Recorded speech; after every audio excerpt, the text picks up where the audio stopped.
Good morning, afternoon, and evening to everyone. Hope you guys are doing well. On March the 16th, in each case here in the Netherlands, it was a lovely Sunday. So hope you guys are having a good Sunday, or at least had a good Sunday. Fun fact about today, 1926, the world's first liquid-fueled rocket was launched. So the whole, I guess, space exploring nature of mankind took a big jump on this day in 1926, which is crazy to think about, right? It's like freaking 100 years ago. So maybe we're not moving as fast as we think we are. Maybe we're, I don't know what you would use as a standard, but it's going fast. So we'll see. We'll see how long it takes us to become an interplanetary species, though I'm not confident how I feel about it, but I guess in one way it does make sense. So we'll see. Let me know how you guys feel about moving to Mars. So probably a good way to start off today's chill stream. Today's stream theme is going to be Baldur's Gate 3. So yesterday I was talking about maybe doing Monster Hunter Wilds, and I thought about it quite a bit. I was like playing with my kids this morning. I was like, should I or should I not? On the one hand, I thought, well, from a marketing perspective, it's smart because obviously it's pretty, like it's a relatively new game. I think it released like a couple weeks ago or something. So it's really good for my audience. At the same time, I was like, I really don't like the whole chasing the numbers game and stuff like that. And I would do it if I could get both. So if I could get the whole numbers, so following the popular thing, and at the same time, making sure I can conversate with you guys well, or converse with you guys well, and give you guys the attention that I really want to give you, then yeah, I would do both. Obviously, who doesn't want the best of both worlds? But I kind of had to make a choice. I either go for the popular game and accept I can't really talk to you guys, or I go for Baldur's Gate 3 and then I can talk to you guys, but it's not as popular of a game. Although it's not too bad, I think. So we'll see, whatever. Well, so long story short, I chose you guys. So you're welcome, I guess, in that sense, but that's why I do what I do. So like, if I stray from this, I know Maybe not today, maybe not in a week or a month or a year, but at some point I'll get burnt out of being a streamer, being a YouTuber, like if I deviate from my goal, my vision, right? So here we are, Baldur's Gate 3. Today's question of the day: how do you make boring tasks fun? For me, the answer, and probably for you guys too, is gamify.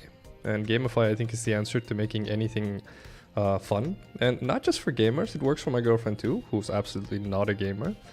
And so for those of you wondering what I mean by gamify, it's basically, you know, the reason why games are so much fun is because of dopamine, right? And dopamine we get because every time you do something in a game, you know, you get a little checkpoint, you get a little level up, you get a bit of extra gold in your bag, whatever it is, right? All these little increments, they spike dopamine and it makes you happy. And so if you have a boring task you need to do, then make sure you find a way to give yourself like a little tiny reward. And so for me, to give you a good example, like what could at this point I enjoy doing it because it's a habit at this point after so many years. But I used to think doing the dishes was really boring. And so I told myself whenever I did the dishes well, then after I was done with the dishes, I allowed myself 15 minutes to like freaking doom scroll or something. So I set like a timer. I was like, okay, 15 minutes of doom scrolling because dopamine, your brain likes it, right? But realistically, it's a mistake. But just being able to do that, to basically playing my own mind like that, worked really well. So gamify, find a way to gamify. I don't have any public service announcements, so that's good. Exclamation mark join is turned off for today. So if you guys really want it, please let me know. Right now it's only me and MakeTickerBomb. He's in chat. We have 2 spots. You can play this game with 4 people, but it's going to be me controlling 2 characters for now and MakeTicker controlling 2 characters. He's a pro at this, I'm not. So I'm going to be dying and he's going to be winning. But if you guys want to join, feel free to join, especially those of you who have the game already, of course. It's a pretty big game though, so if you have to install it, it's like 140 gigs, but feel free to join. You are welcome to join on Discord though. You scan the QR code, and then you have to go to the channels and rules section on the Discord and select Baldur's Gate 3. Okay. And then we'll be sitting in there. Feel free to join. There's no prerequisites. You don't have to donate. You don't have to be a sub, none of that. So just join if you want to hang out, chill, relax, have fun. Alright guys, here we go. Let's have a chill Sunday. Boom. Unmuting on Discord. And let me do the shout outs, of course. Hello, Titanic, MakeTicker, Wisdom, Normal. Hadn't seen you yet, Normal.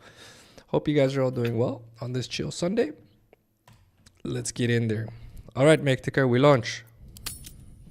We're playing on Tactician, by the way, which is hard mode, or semi-hard mode, I guess. Ooh, Squid Dude. Let's see.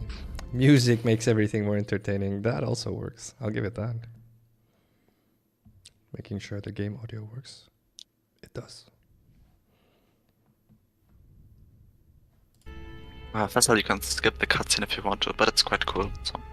No, I'll follow the cutscenes. I'm a dirty cutscene skipper normally, but I feel like in a game like this I have to. Also, the graphics are nice.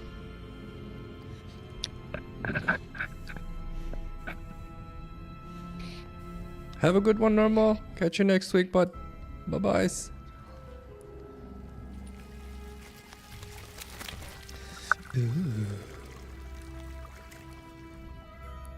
I need a sound effect like that. The whole EOE stuff.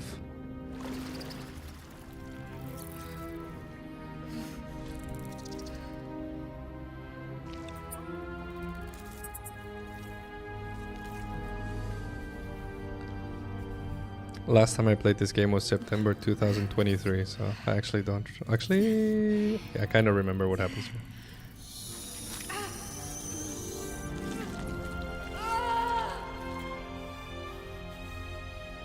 Alright then. This definitely triggers some phobia in some people.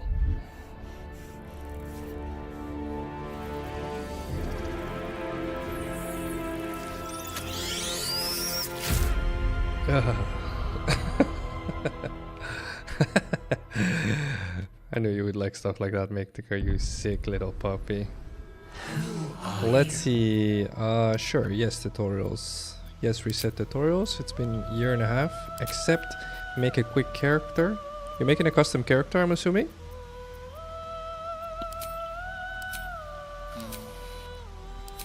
Do we go tiny?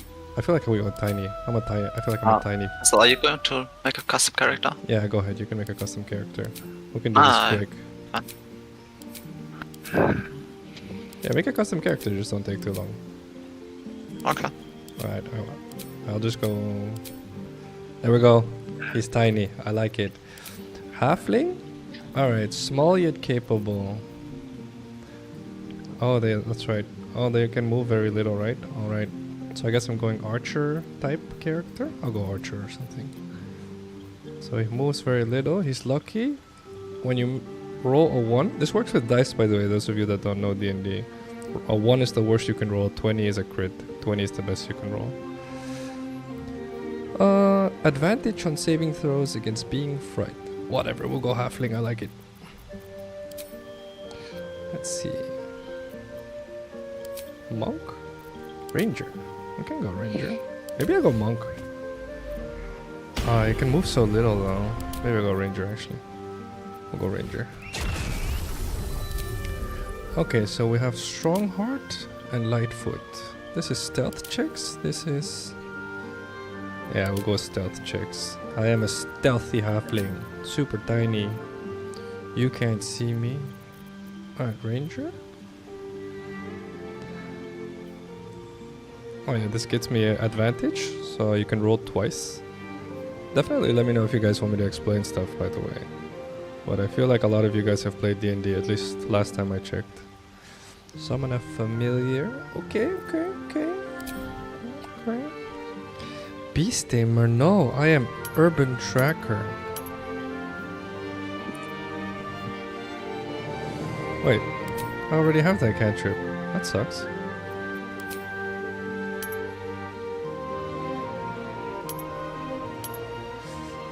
So this is simple weapon, light medium shields, stealth, arcana, religion, sleight of hand, stealth, arcana, religion, insight. I feel like that's way more me. I'll go urban tracker. I don't feel like I'm much of a pet person. Studying the tactics and abilities of certain creatures, useful in a variety. Okay, alright, so I pick what I'm good against. Mages, probably. Bounty hunter. What is bounty hunter? Keeper of the Veil. Protection against evil and good. Oh, okay. Proficient investigation. Creatures you hit with ensnaring strike have disadvantage or saving throw. Oh, I feel like I'm a bounty hunter. Although I would love to be able to decimate mages still. Alright. Definitely none of these. This all feels way too gimmicky. I am bounty hunter halfling. I love this. Am I a criminal?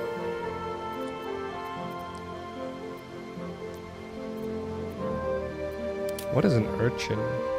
After surviving a poor and bleak childhood, you know how to make the most out of very little. I kinda like that. Outlander. Survived in the wilds. Deception stealth. I feel like it's sleight of hand stealth. I feel like I'm an urchin. I feel like it fits the bounty hunter choice very well. Dexterity. Probably some... Do I want wisdom? Or charisma? I feel like it's charisma, right? That's sorry, it's this, there. Yeah, this looks fine. This looks fine. I'm done. What? What the crap, dude? They're not that fast. Alright, well. No, take your time. Phacil? Phacil mini. Mini Phacil. Oh, Phacil's fine, alright. We'll go Phacil. Wait. What? I need a guardian? Okay, I will do this random. Oh, that's a spool. Oh no, I liked her. I like the Rasta chick. No, give me back the Rasta. Rasta? Rasta? I don't think I get a Rasta again.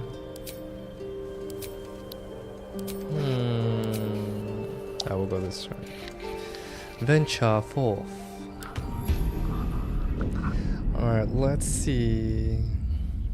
Wisdom's played D&D. Yeah, I'm pretty sure Wisdom has. Yeah, he's played last night. There you go. It's going 8 years. Alright, so he knows how this works. Never mind. The Eldritch Cheese Grater. That sounds nasty. Did we? What? Did you skip the cutscene? How did that work? Oh, sorry, yeah. What? Not- Mäktige. It wasn't long. I'm sorry. Not only skip for me. It's like, this is boring. Let's get into it. No, sorry. No worries. Just remember, it's actually been 1.5 years for me, so I am getting flashes of my hippocampus in my long-term memory, but definitely don't remember all of it. Sometimes the audio cuts out for you guys, I think. Let me check. Yeah, that's right. It's because I alt-tab and it's set to full screen. I should probably change that to not full screen. Give me 1 sec. So the audio doesn't cut out for you guys. It alt-tabs whenever I highlight one of your chats. Audio? Or display rather. Video? Wherever we are, it's falling apart. Full screen? Where's full screen? Was it up top? Yeah. It's borderless window. Wait. Oh, why does the audio... Probably here. Oh, I guess I can't do anything about it. Right, mind. Oh yeah, that's right. We click to move. You can rotate the camera, right? Oh yeah, okay, right. Yeah, right. All right, mäktige. That's a pod. Might still be stuck inside if we hadn't been attacked. That's right. But we were attacked, which mäktige didn't let us see. What did you do? Oh, that's just a Githyanki ability. Githyanki are the frog people. Mm-hmm. Oh yeah, okay, I like this a bit more. Bit more area. Hamstring shot? Shooting. Okay, I need to focus on this in a bit. Unarmed strike. Okay. I need to figure out this as we go. Alright. Okay. Mind flare pod. Someone else got out. Might be other survivors. Wonder if the gods are watching me. There's a dead What's dude. hiding here? Loot. I already did. You already looted him. Nice. I like it. I'm gonna like you as a teammate, I can tell. That's a healing thing. Okay. Yes. Let's go. You can lead. But I'm the archer. You're supposed to lead. I am sneaky boy. How do you go stealth, by the way? I'm a C. soft runner.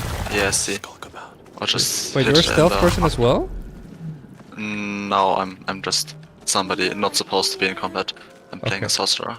Ah, But it's fine. Let's have a look. I feel like I should let you On my way. explore a bit more. okay. Yeah, you just do the looting then if you remember everything. Yeah, I'll try that's to right. see what I can That's get. right. Alright, here we go. Then do the dialogue. Doesn't do anything.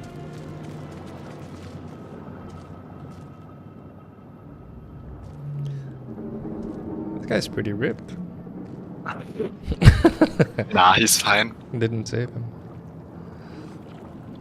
Oh, that's right. Oh, okay. Like, You've come to save us from this place. From this place you'll free us. The exposed brain quivers in expectation. Please. Before they return. They return. that's actually really good detailing. There's a little vein going through the middle of that brain. Who am I talking to? A newborn. Born new from this husk. The superior Realize you're sagittal talking to an sinus is what that's intellect called. devourer, Good a details. minion of the mind flayers who abducted you. I think you're past the point of saving Remove me. us from this body. From this case. Free us. Please. Okay. Oh yeah, we skill check. Dexterity 17 plus 3. Oh, I like it. That's pretty good. Easy. Here we go. Get out of here. That's not a 10. Well, it is what it is. Oh, mäktige. Oh, my character just got in there. He doesn't care, dude.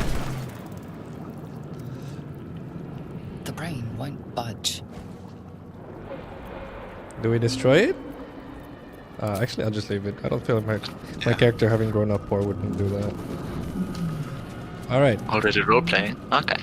Yes, of course. I'm really bad at roleplaying, but I will try. I will try. Oh, you can dip your weapon, right? Is there a dip button? Yeah, there is. Now this will hurt. Dipped in fire, baby. Oh, yeah. Yeah, it only lasts like 3 turns. So what? 3 turns is 3 turns. It's true. You gotta appreciate the little if you want to deserve the big. It's a Dutch thing. Yo, we about to get Swy-handered. Abomination. This is your end. Me? Your head throbs and your skin tingles. Visions rush past. A dragon's wing, a silver sword, and a flash of your face seen through the strange woman's eyes. My head. What is this? Skvar. You are no thrall. Vlaakith blesses me this day. Together, we might survive. We are hive mind. What do you suggest? First, we exterminate the imps. Then we find the helm and take control of the ship. Okay. We will address the matter of a cure for this infection once we reach the material plane. Yeah, sorry for skipping the cutscene. We're kinda in hell right now. Minor details. Yeah. Nasty ass graphics. Combat happens in round each. Oh yeah, everyone gets a turn. Yeah. Okay. This I do. Yes. Commence battle. Oh, I'm playing as me right now. So I hamstring shot this boy. Get him.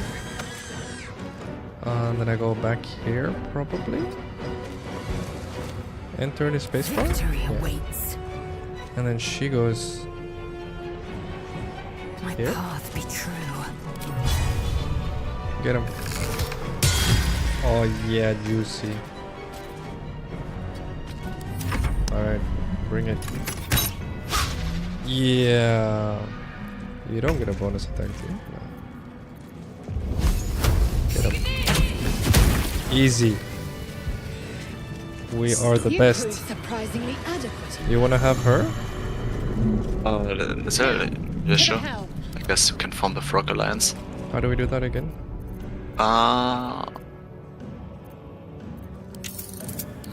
There's the multiplayer menu somewhere. Oh yeah, yeah, I see it. Yeah. Ah, Okay. nice. What's the save button again?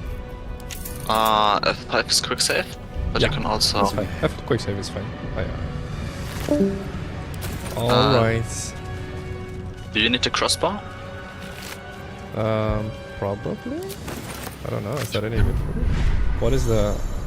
You can have an over-advanced compared to your equipped weapon. Oh yeah, it's better, yeah. It's better. Arrow of Ice. Alright, alright. Okay. Let's get in there. It's so crazy that we're getting these same quotes. Hey, what? It changed quotes. Did it do it twice? Huh. This is a good quote by Brian Tracy. Which is also why we're playing Baldur's Gate 3. He said, become the kind of leader people want to follow. So basically, if you ask anything of someone else, you have to be able to... Not be able, you have to do it yourself. The moment you don't, Be able to take another dragon attack. That's we need it. to get out before it's too late. you are no longer worthy. Are we going? Yeah, we can go. Looking shadow. Be cautious. Money? I feel like I should be British for the rest of the evening. Just done a few. My character feels like a British character. Governor. Oh, hydration check. Make the guy drink water. Yeah, well, I'll do so as soon as we do a little break. What? Yeah, I don't have water here. I'm sorry. Oh no, merde again. I mean, I can get some Man while isn't you do the dead. dialogue. What's But he's that? A second. totally unresponsive. That guy's pretty dead. I pressed the button. Bionic energy radiates from the prisoners, but they do not react. They look pretty dead.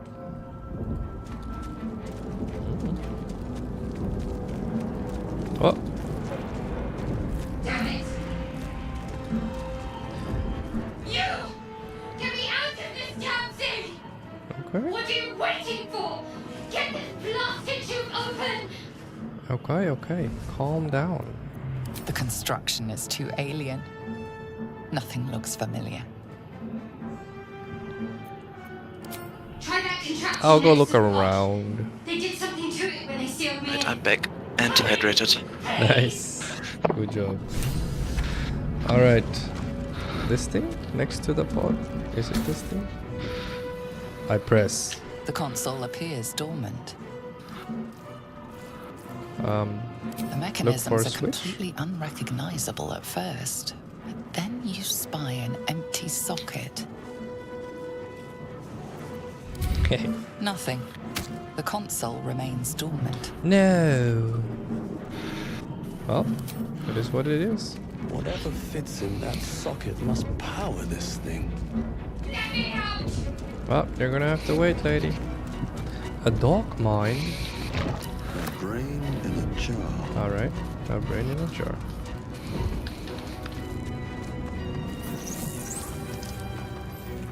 You are Seems simple enough. Hello? There was just a loot This here. woman is trapped inside the pod. She doesn't notice you. Alright. She doesn't notice me. Press the button. I As place you my place your hand hand on the pod, you on the hear console. something. No worries, have a good one, Wisdom. Bye-byes. to Thank the you for pod, hanging out, but have a good week. commanding the person inside to change. Bye, Wisdom. Uh-oh. What are we doing to the lady? Did you rehab? No, you didn't. Hello. I mean, if you want, I can show you. I'm watching. Oh yeah, okay, Okay. right. Okay. We need to get out of here before it's our turn. Yes. Slave mind. Pick it up. Another brain. I like it. Let's get.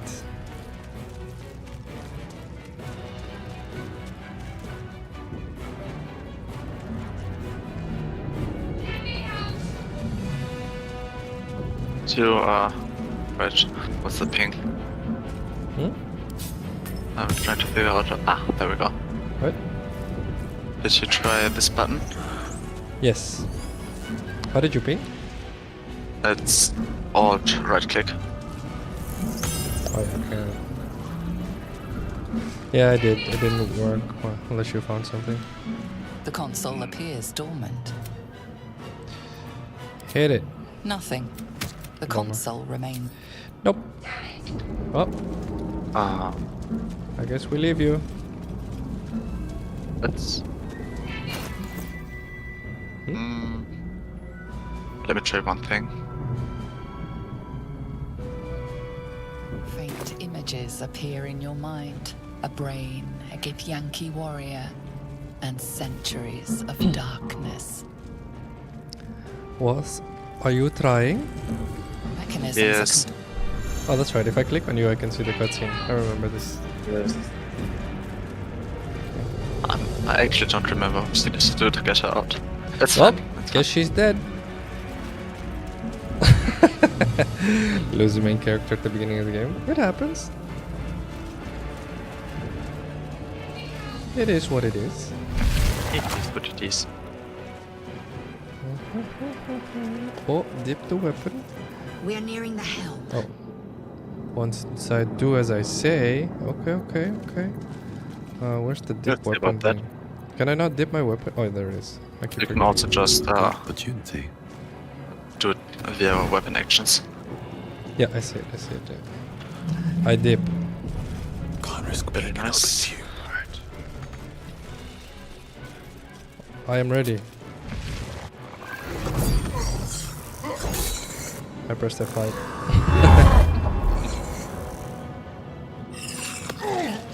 Ooh, it's eating him. Baby.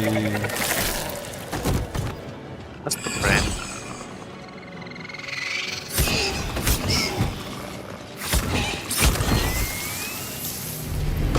Oh yeah, alright.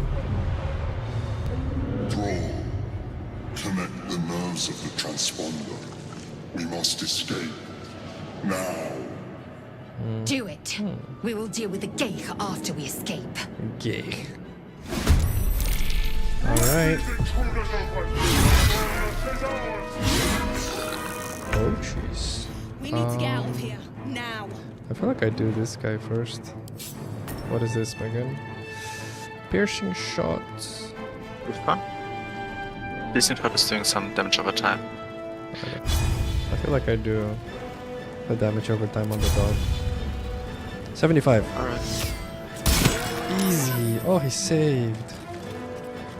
Rude boy.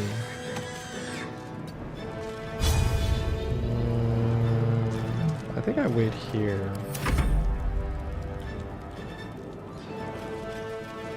Do it. Nice. You are very tactical, Merteger. Planning attacks. Oh snap, he saved. He's about to shoot someone. Oh, rude. Did we try to kill the commander? You can, there's also an achievement for it, but I wouldn't recommend it. Okay. Let me shoot this guy. Ooh, got him. I am Nice. juicy at this game, dude. I can't move anymore because I'm tiny. Alright. Alright, maybe we attack and then we move towards the front as we attack. Sure. Try to gank him. No! That's fine. Alright. Do it. Gank him. I'm doing something equally as effective. Oh. They failed the investigation. They think it's an actual kitty. This can't do anything. Oh, you got him. Nice. Woo. Oh man, this guy's getting ganked. We must take the transponder. Yeah, we need to hurry up a bit. Okay. 14%? What do you mean 14%?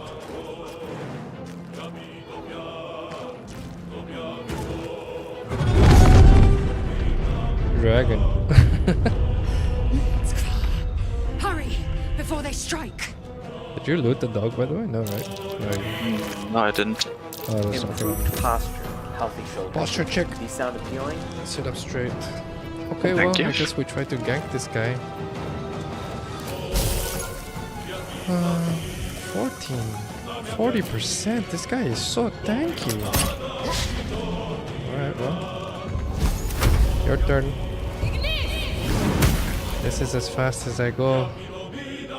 We have 13 turns though. Do we not try to gank him in 13 turns? The problem is that the Oh, he's gonna gank thing is everybody. currently... Yeah, I see. so I wouldn't recommend. And if you look at the damage numbers, each attack is doing as much as HP as you have in total. Yeah, so I feel like it's a really good idea if we just get out of here. Yeah.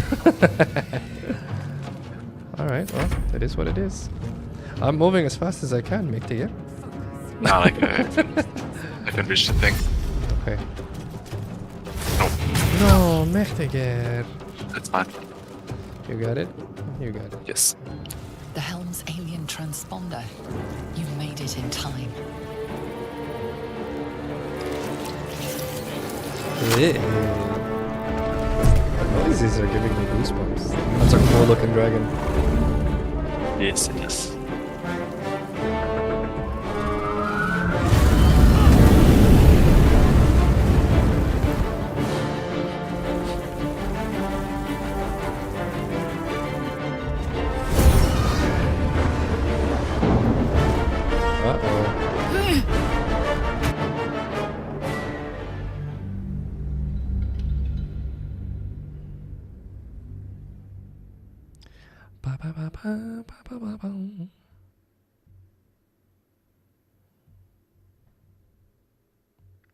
Holding control lets you destroy mundane items or attack non-hostile creatures. Okay. You skipped the cutscene again, didn't you? No. Sorry. Might have did, but accidentally. I just keep my hand on the The ship mouse. crashes, right? Or no? Yes, it does. Okay. Mächtig, yeah. Oh, there we go. Sorry. It's okay. Good thing I remember. Oh, okay, here we go.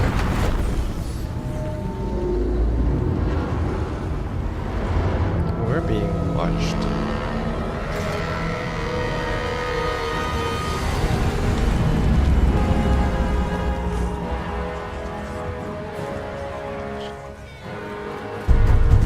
They're awfully happy about this.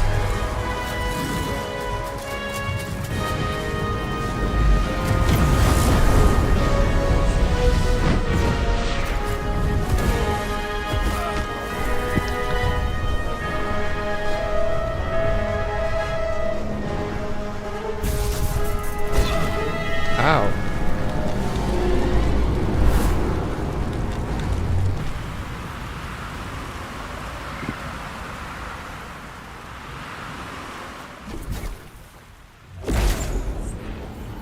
That's close.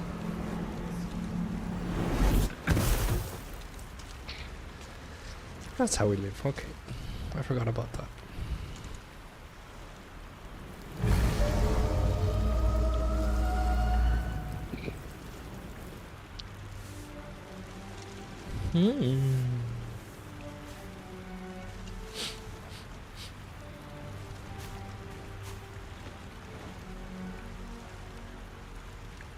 As you wake, the tadpole squirms in your skull. The chaos of the Where crash am site I? confuses the landscape. You'll need to find a settlement or landmark, and you'll need to do it quickly. The tadpole is a death sentence, and the clock is ticking. You need a cure. Yes. I would be one tiny squid guy. Journals J. Okay. Find a cure. With haste. With haste.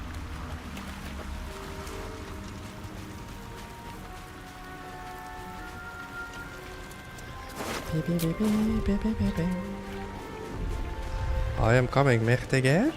Don't worry, I have time. Okay. Well, it's your time, but I know the I am loose. Oh. Sure. Left If you alt. have any questions, just ask. Holding. Also, a lot of questions. But, yeah. Okay. Oh, I got a frumpy hat. I keep pressing the wrong button for bag. I need to change that. I'm so used to B being bag. Let's see. I is bag. This should be I. You want to remove? Yes. Inventory. Where is bag? Oh, here. Yes. Alright, better. I have a frumpy hat. Oh, yeah. I found a food. What? Yeah. Potion. I can now badly play music. I like it. Shanties for the bitch queen.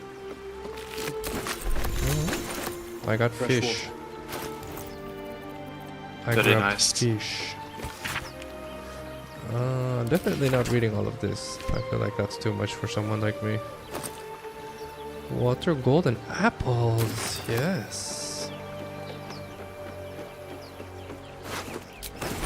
Got a letter. I love you. There, I said it. If you meet me tomorrow, I'll say it again. Well, that's not gonna happen because he's dead, Anna. Might be useful. I got murgrass.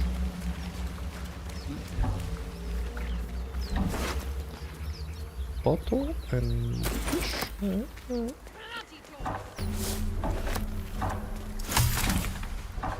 Wait, who's yelling? I heard someone yelling. Oh, there she is. Loot. Intellect devour. More fish. Yeah. Gold. Also, these things are waypoints. You can teleport with them. Oh, this? Okay. Oh, that's right. Yeah. Circles. Oh, that's great. Yeah. She's alive, Nick. Again. door, I thought she would die. What? No, she's alive. Stop! Not another step or I'll... Wait. It's you. You're the one who tried to free me on the ship. I did. At least you made the effort. I did. Suddenly you see what she sees, feel what she feels. Confusion, resolve, She's grateful. and a hint of gratitude. Did you feel that? You've got the same thing I do. In your head. I remember Yes. you. And Did they you put a tadpole survive? in my eye, too. I assume that's what caused our minds to cross. But that's the least of our problems. Okay. These things are going to consume us from the inside and turn us into mind flayers. But I feel fine. I'm sure enough. This is how the mind flayers breed. We host their spawn, and once they're ready, they'll tear right through us. I'm not sure how much time we have left, but I'm not going to wait to find out. You and I need a healer. Okay. Finding one won't be easy in this wilderness. We'll need supplies. I'm hoping something of use might be behind this door. But I've barely made a dent in it so far. Looks like you need a hand. Be my guest, but that door's too strong. Maybe there's another way, up the cliff. Hopefully there's no more of these things. Yeah, I think we invite her to the party, right? Be nice to have another hand in the fight. Or just company for our final moments. But you're right. Whatever lies ahead will be a little less daunting with support. You can call me Shadowheart. I will. I am Phacil. Let's Lead the make way. haste. I think she likes me, Make Digger. Yeah, right. That's actually a way to You can have her. check your approval. I gave her to you. Oh yeah, Give this me a is the second. map. Alright, okay. That's the map. I can control Okay, it if you can want. I get in here? Yes, there are some ways you can. It's locked. Oh, I don't have thieves' tools. I have one set, you can try. Yeah, let me try. Let me try. I gave it to you, but you need a net 20. Oh, wait. Do I? Shadowheart can give you, yeah, but she can give you guidance, which gives you a little bonus. Give. I need a nat 20? Whatever, easiest nat 20 No, of no, life. no. I bet I can crack that open. Oh, it's a 20. I have a 2 in sleight of hand, 3 in dexterity. Okay. Oh, there you go. 2? Yes! Winner, chicken dinner. We're in. Let me save. I went inside. Oh, yeah. Instantly got some exploration XP. Nice. I am sneaky boy. Then That's right, there's Let's- traps. let's level first. Oh, that's a good idea. Arrow of Ilmatar. Prevent your target from regaining hit points. Holy water does holy damage, okay? Torch. Trap disarm tool. Magnet? Alright. Okay, I will level up as well then. Wait, I didn't level, did I? I don't think I leveled up. Oh, I did. You need to, yeah. How do I do that? Oh, there it is. I You see the need to. button. Yeah. Alright, level 2 ranger, baby. Oh, straight to 18 health from 11. Oh, that's nice. I got a spell slot. Gain 2 spells. Oh, I can pick up Cure Wounds, Animal Friendship, Ensnaring Strike. Your attack summons thorny vines that possibly ensnare your target. Okay. Fall Cloud. Cloud Blinds. Good Berry. Conjure 4 magical berries into your or your companion's inventory. Oh, okay. Healing berries. That's not bad. Hail of Thorns. Thorns deal weapon damage to the target and then explode. Oh. Thorns still explode on miss. Oh, that's pretty good, honestly. And Hunter's Mark.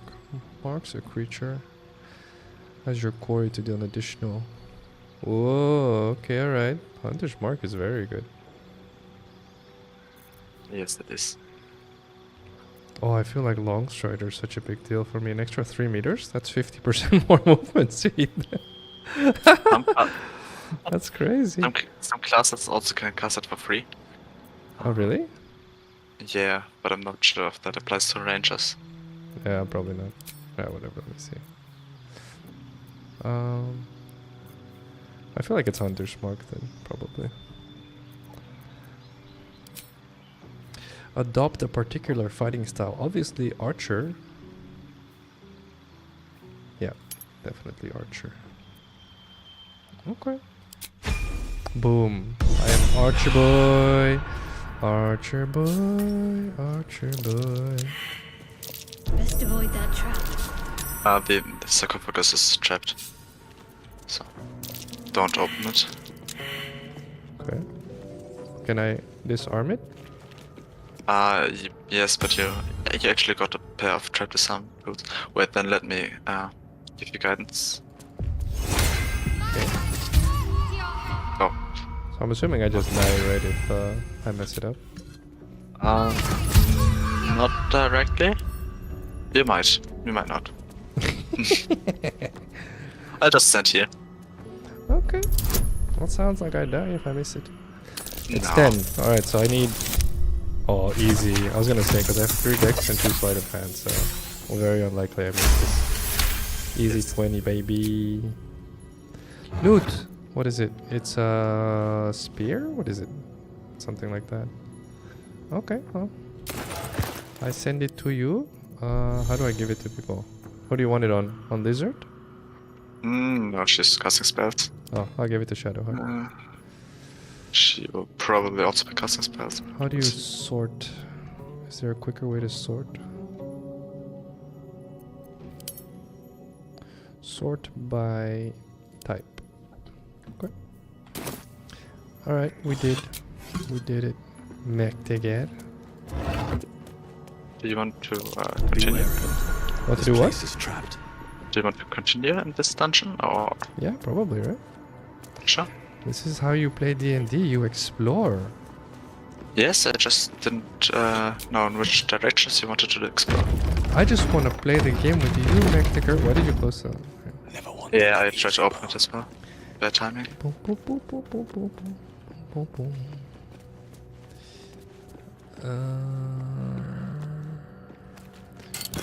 A chest with a cup and a plate. Very nice. Cup and plate. Alright, so far so good. I'm coming, Mechticker. Alright, we got 2 directions we can go. Okay. Okay. This way? Slow down. Alright. Everyone else minds their Oh, I business used my on their engraved side. key. These boots have seen everything. Do you want me to metagame a bit, or just not spoil anything? You can metagame a bit if you want, Armed but I don't mind scribes. either way. But no sign of a struggle. Just play how you would have fun. I wonder what was so subversive You want about a their quarterstaff and a scroll of burning hands? Just loot them. They might or might not come to life. Or we can disarm them beforehand. Okay, alright. They might or might not come to life. Alright then. Famous words. Breathe deep. I feel like I go stealthy boy. I am stealthy boy. I am the literal definition of stealth, honestly.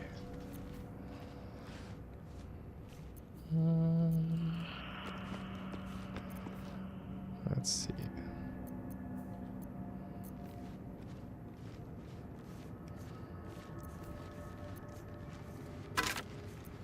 Oh, got a heavy key. Probably equip the dagger. Alright.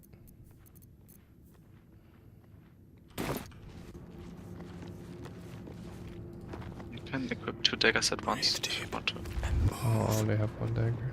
I don't need I got another one. Oh, Give it to you. sure. Thank you. Thank you. I equipped. I am daggery boy. Don't waste the step.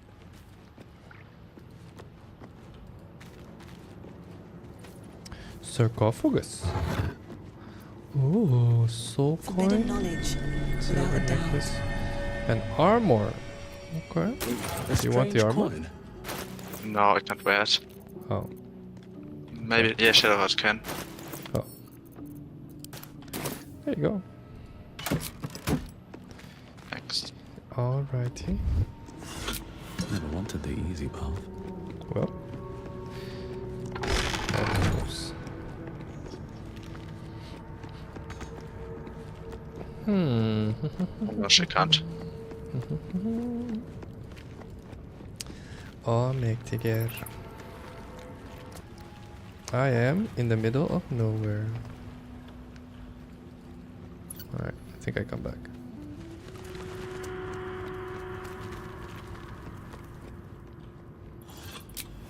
Alright. Okay, yeah. I'm good. Chilling over here. This calls for careful. So how are you feeling about Time to being press ahead. positive in your life? Do you feel like you're doing good on positivity? I think so. At least I'm trying actively. It seems they worship What did you say? There's been what? scholar. At least I'm trying actively, so I think Nice. That's a big Happy deal, ones. honestly. Most people just let life happen to them and then they're like, Statue well, looks ancient. my life sucks and so therefore I'm negative. Or the other way around, right? But it's much better if you're conscious about it. Protection from good and evil. yeah, I found some scrolls. I like it. It's a big deal. It's a very big deal, Mektiker. Being consciously positive. One day I'll catch a break. Don't want to. The inscription is in a language unknown to you. Oh no, I don't speak the language. Best be on my way. There's a button. Do I press a button? Something over there. Maybe, maybe not. Good plan. I pressed it.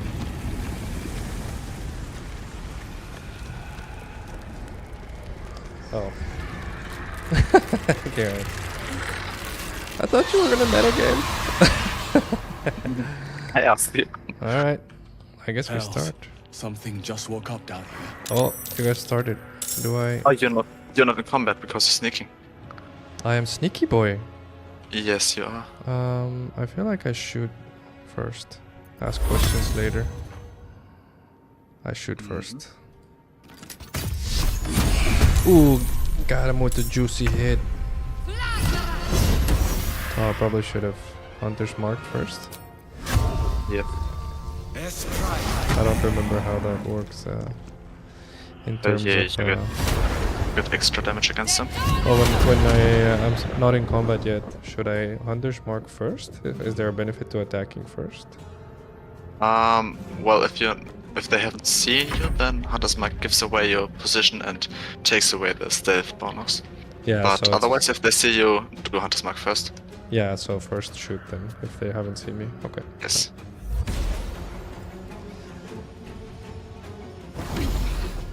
Oh, you can fly. Only after I've cast a spell. But yeah. Very nice. Oh, oops. There we go. They come. Boogity boogity.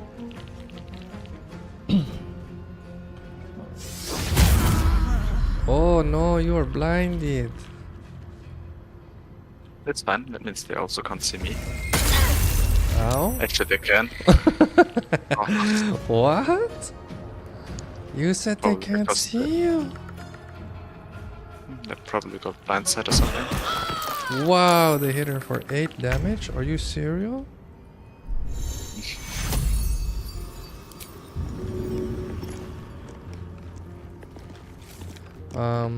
I feel like you handle the thing over here.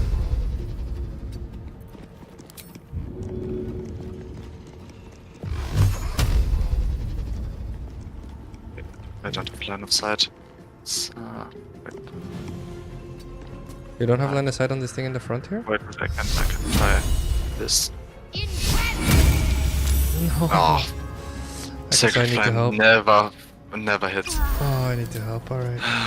No, that's fine. 75%? Easy. Very good. You've unlocked an action result of another ability. It will remain at the side of your hotbar until those conditions expire. Oh, I get a free hunter's mark again. That's good to know. Until you lose concentration, I believe. Oh, okay, right. Well, in that case,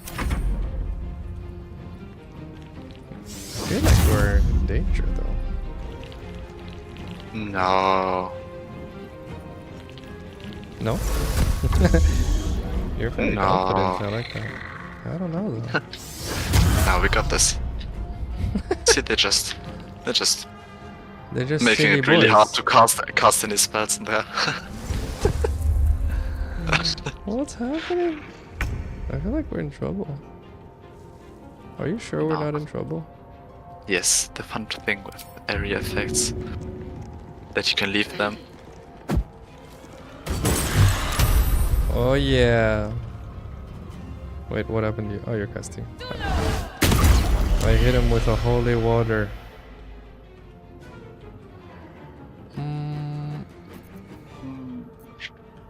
I guess I wait here. I can throw this, I think, right? No, I pressed the wrong button. My god damn. I wanted to throw a potion at you. I am silly goose. That's fine, it's fine. I got enough HP. Okay. He silences. Oh, you missed, sucker. Kill issue. Oh, they like blinding you.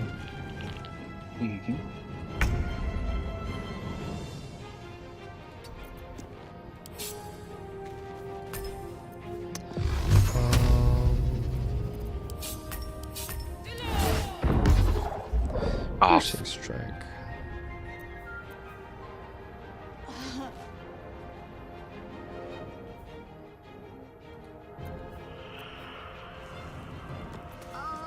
Piercing strike, piercing shot. They both do the same thing.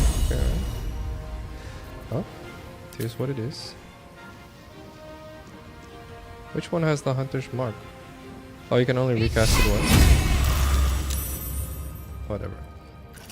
No, you can recast it, but only once this one is dead. Which one? Yeah. Oh, it's around the corner. Yes. Oh, okay, right. That makes sense. Okay. Oh no, she rear frosted you.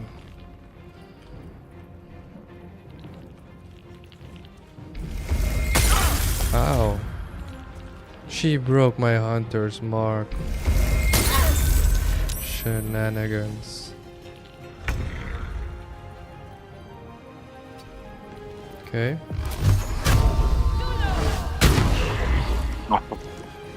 Can't hunter's mark, but I can shoot? Okay, whatever. Get pew pewed. Probably go back here. Alright. Feels good. Feels good. It's a 65% chance. Never hits. Never hits. Alright, we're 3v3 though. That's the good news. I feel like we win this. Ow. Yes.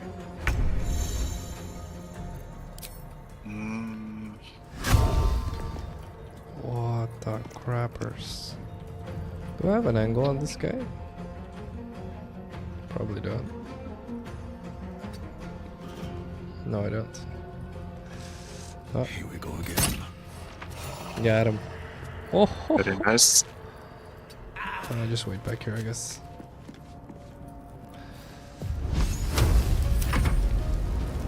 Get him.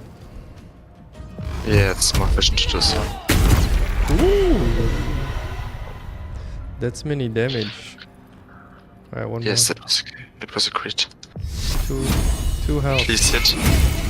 Yeah. Quite valuables. Even after Take death. a short rest? Do we short rest? Yeah, we can. Rising from the dead just to protect some dusty old baubles. Short rest. Better than nothing. Oh, I pressed it. Yeah. Very nice. You can Yeah. check in here. Light at my feet. I come. A lot of effort to hide one sarcophagus. Amulet of Lost Voices. Speak the dead. Whoa. You can Equip. Very nice. That basically means you can speak to all the corpses you want to, because We can talk later. speak with dead is also recastable. Oh. Yeah, you need a corpse to do so. Oh, okay. I thought I had to cast it on myself. Here lies the guardian of twos. Let's see. After this, I need to do a quick break, by the way.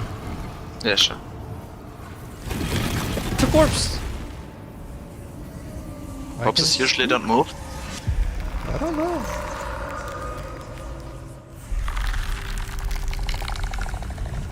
It's a fancy corpse. Looks pretty corpsey. Okay, that's pretty ominous. So he has spoken, and so thou standest before me. Right, as always. What a curious way to awaken. Now, I have a question for thee.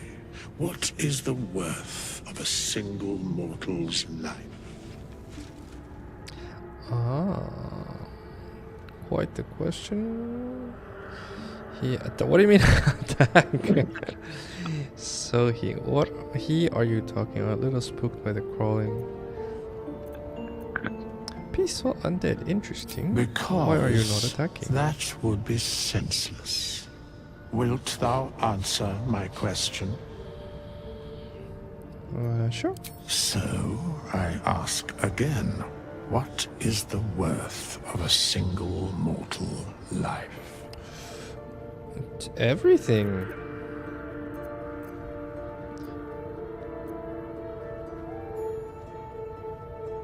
Yeah. And thus, balance is achieved.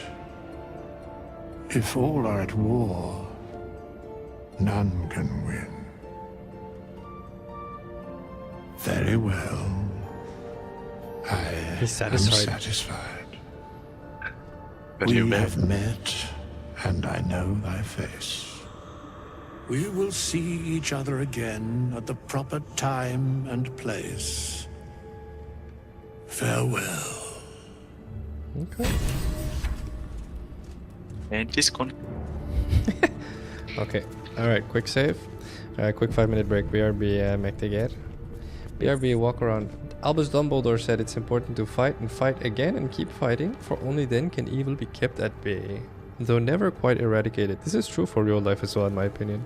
Obviously it's a Harry Potter quote, but well, sometimes people, whenever people ask me about why I try so hard to get people to be kind and caring, because there's always going to be people that are douchebags that abuse it. I'm like, well, because most people don't want to be douchebags, and you can convert people to being caring and kind, so... Funny enough, Albus Dumbledore was right. Except that it's never going to be over, but the fight should be fought. Alright, good break time. Here we go, back in 5. Do-do-do-do.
All right, let's get back in there, mech again.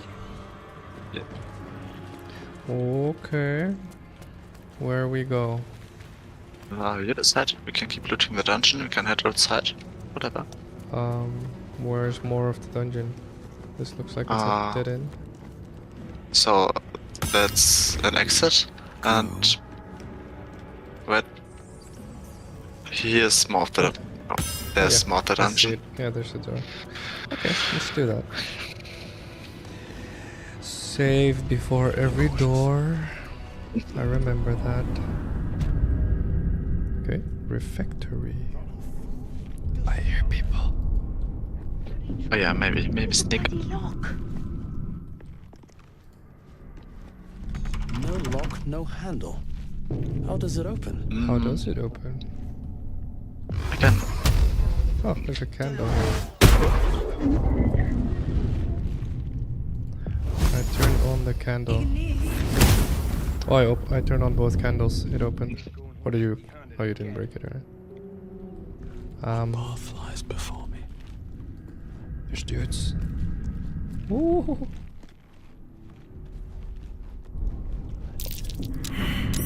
They see you. No, the. Oh yeah, they see. Oh. Rude. Oh no, they see both of my characters. No. I'm in turn-based mode, right? Can Yeah, I move good. here and then shoot? I don't know if I can move here and then shoot. I think she sees me. I'm still hidden. Can I shoot this angle? No, that's unfortunate. I can shoot. I will ensnare. That's not. The chase. Oh snap, I got her good. Oh, select variant, ensnaring strike. Axioms that possibly ensnare your target. Ranged. Oh, what? I already did this. What's happening? What menu am I in? Oh, you closed the door. I was like, why is everything gray? Okay, I guess I wait here. I like your strategy. You can open it, and they will. Oh, they open it? Oh fuck, I Yes. bypassed them. Yeah, should. Shadow Out can't be attacked. But she can't, but just area of effects. That's a lot of dudes. Yes. Holy crap. What the nuggets? Wait, she was ensnared. No. He destroyed my version of Hex. It's unfortunate. That sucks. Oh wait, oh, I can do something really nice. Hmm? Nice. It's a better head stroke. Oh yeah. Can I I feel like I'm playing this game super well, dude. Holy crap. I hunter's marked her just in case. Okay, well. Oh, very good. In theory, I get my hunter's Oh mark, no, right? that's actually. Yes, you should be able to recast it. Very nice. Let's see. Hello to IQ, how are you doing? Hello to Ariadna. Let's see. I think about something interesting and get distracted and forget the boring thing completely. That's super cool. That's a really good have that you have that. I have to gamify everything. Success is the sum. Why is it doing it twice? I need to check my coding. Success is going from failure. Thank you, Churchill. This is also very good. It's actually pretty similar to the last quote. And it's very accurate. Just doing the same thing over and over again, learning, tweaking it just a little bit, I think. I think that's important. Ow? We should try not dying. Yeah, I'm gonna try not to die. That's a good idea. So how do we do that? First to kill that. Ah, that's... Okay. I can... Yeah, just... Oh, that's a lot of damage. Okay. That's a good one. Yes. You can drink a health potion with a bonus action. I feel like I AoE the guys in the back though. They have 6 and 5 health. If you can, yeah. Should I try that? I'll try that honestly. Do you have an AoE attack? I do. Oh yes, you do. They saved though. Bummer. Can I will definitely use a potion because I do feel like I'm dead if I don't. I'll go back here. Alright. Yeah, okay. Let's see, doing good? How about you? Me too. Doing good as well, thank you to IQ. Yeah, just chilling here. I was asking Make Ticker how he's doing on positivity in life. It's a lot of people find those questions weird, but they're actually super key in life. If you start asking yourself questions like that, it gets a lot easier. I think most emotions for people are unconscious, and if you make them conscious, it's easier to manage. These guys are so crazy strong. Yes. Alright, well, I guess we poke this guy. Do I throw a potion at her? What do you want me to do? I can get this myself. Okay. I like it. Alright, so I'm just shooting this guy then. Got him. Oh, 4? He's tanky. Holy crap, dude. Then I do throw a potion, honestly. I can throw, right? No, I can't. Why can't I not throw it? It's probably a normal... It's an action to throw it? How come I can't throw the potion? I'm not sure. It's an action to throw, yeah. Oh, it's an action to throw. I only have a bonus action. Okay. Alright. I forgot to dip. Crap. I go dip. A good opportunity. Let's split up a Positioned really badly, but if we move out of there, I do get hit by an opportunity attack. So. Let's hope. You walked 10 kilometers in a mountain area today? Oof. Props. Well done, but careful. Maybe buy some knee braces for next time. Holy crap. Well done, very fit. You skipped the stone 7 times? That's proper skill. Oh, I'm dead. Oh, that's a lot of damage. I'm dead. I get him. We should be okay though. I feel like they're pretty low. Yeah. Oh no, I'm down. Throw me a potion. Yes, I will, but I need to move it to Shadowheart first. Okay. Oh, this is hardcore on Tactician. I like it. Now we're just positioned badly. Alright. So in theory, we gank this guy, right? Oh, I don't get an action? Okay, I guess I... No, you only get... Alright, well, use the healing potion then. Yeah, okay, I'll stay put.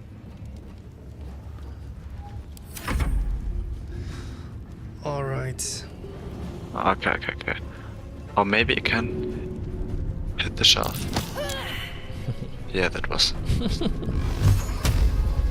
Please hit. Yeah, we did it bad. Really bad. We did. Alright. Oh, you heal when you do damage, or how does that work? I get some like temporary HP when I do a kill. Ah, okay. It's a subclass feature. Nice. It's a multi-class. Oh, dodged. Oh, we're getting all the right luck. No, not so much. Alright, better. No.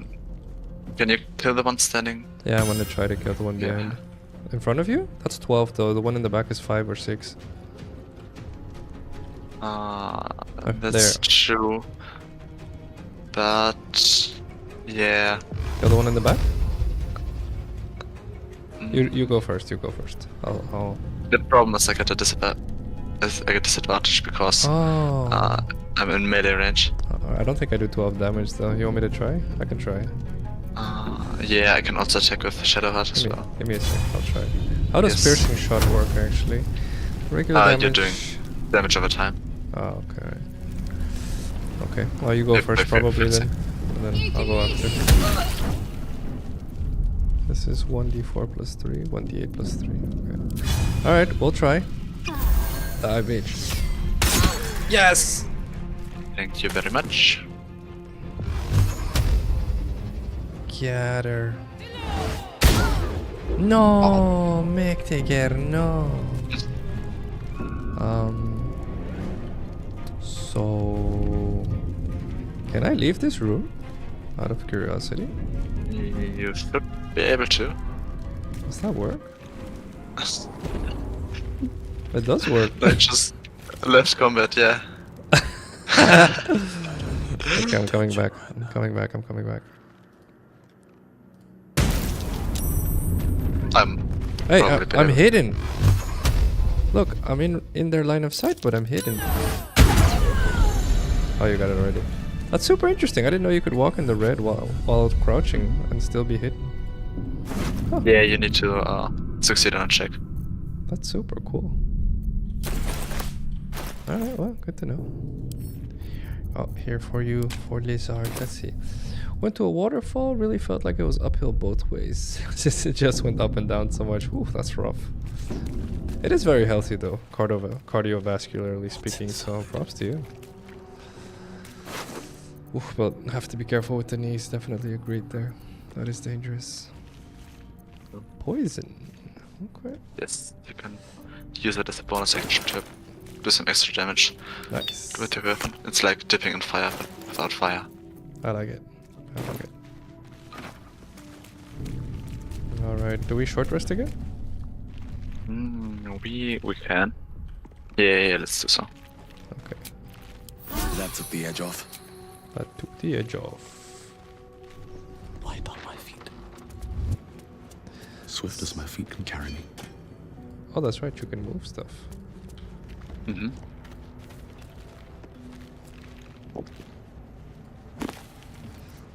The Unclaimed. What's that? A book. Mortal View. Just some lore. Oh, it's just lore, alright. Alright. Too much lore. Oh, more books. Death and Divinity. I have those. Ooh, chest. Have those. Nice one. Oh, button. Yes. Uh-oh. What was that? I don't know. Alright. Huh.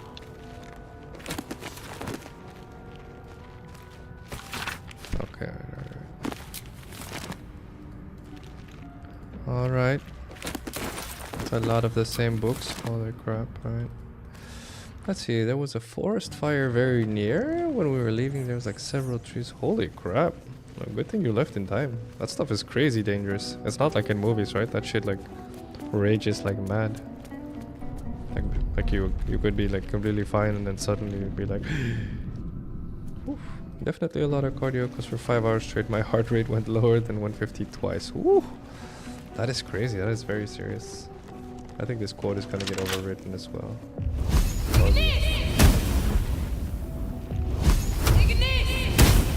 There it is. Oh wait, you can. Oh, this is a good one by Khalil Gibran. Out of suffering have emerged the strongest souls. The most massive characters are seared with scars. If you know anyone that's gone through a lot of shit in life, you'll know for a fact this quote is true. Just want a little look. Okay. Time to press it. Oh! I didn't see the dude. No. Is that right? Sorry? I just said that I didn't either. 65? That's fine. Yeah, got him. And then I brought him. Nice one.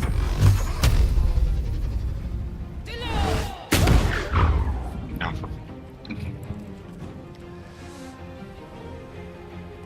I feel like positivity and optimism is the way to anything in life, really. Over here! I feel like positivity and optimism will always be the easiest way to having a fulfilling and happy life. That's why I asked you about it earlier today, Megtigger. It's like a life hack, I feel. Just being optimistic. Yes. I remember, like, there was someone at work I talked to once about it.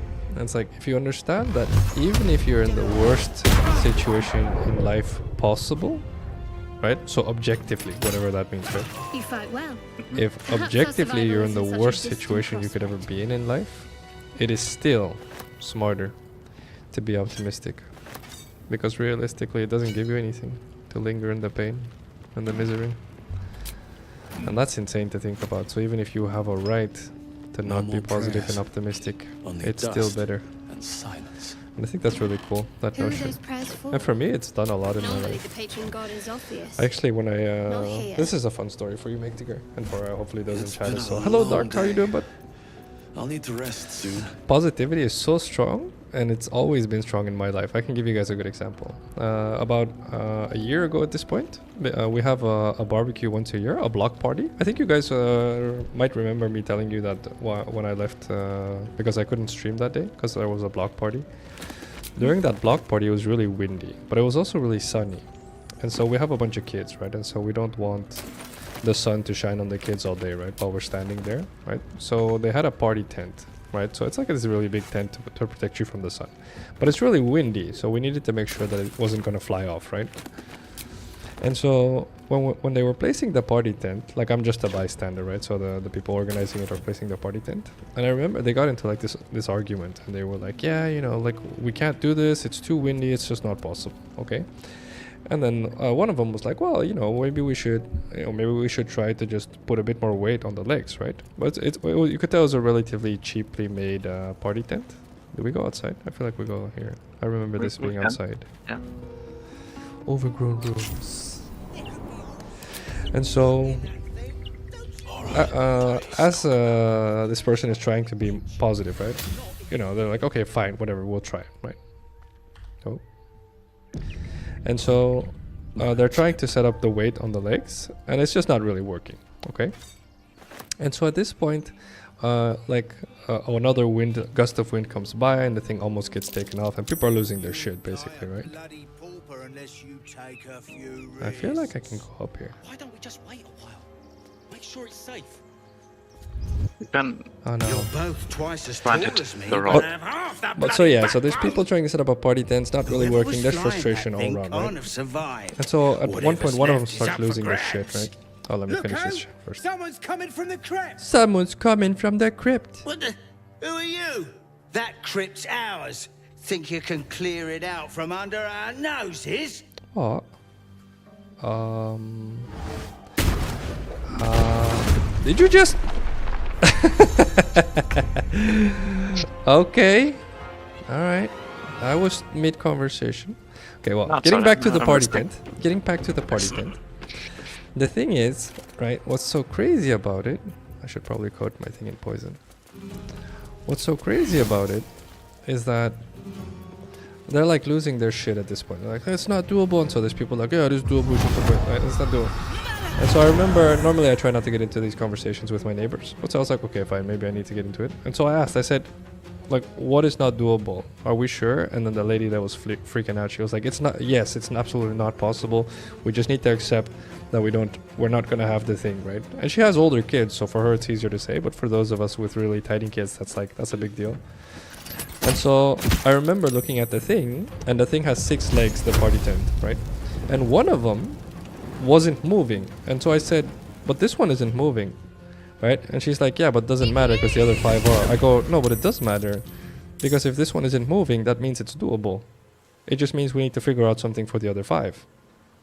right? And as I said that, I could tell like she looked at me really angrily, and I was like, you like, if you try to, I was like, if you try to calm down for just a second, you'll agree with me. I'm confident, because if this sixth one was moving, I would have agreed, but that's not what's happening, right? And so this is where I was like, okay, let's just try to focus. And the whole time while we're trying to focus to do the other 5 legs so the party tent doesn't fly off, she's like losing her shit, right?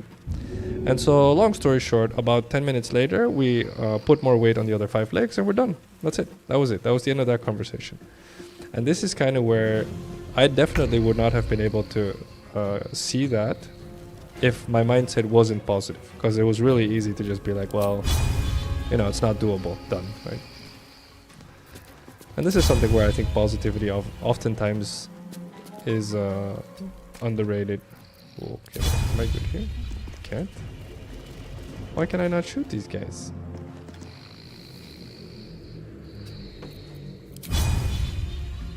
Huh? And shoot her.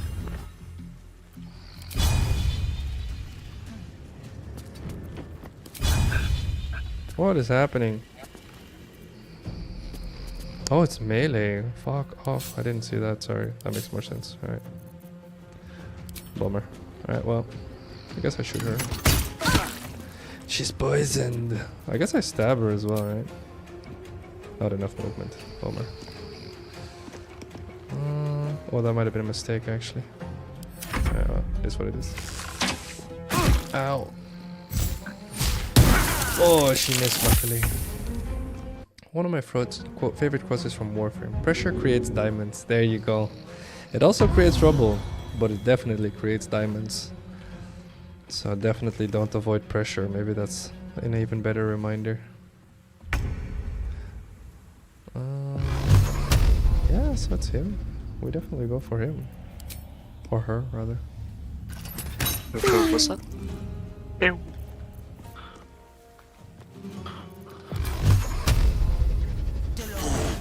I went prone. I got an 80% hit chance, of course. What are the odds? Oh, he missed while I'm prone. Yeah, it might be because you're prone. Oh, that hurt, dude. What the crap. I am ouchies. You probably kill her, right?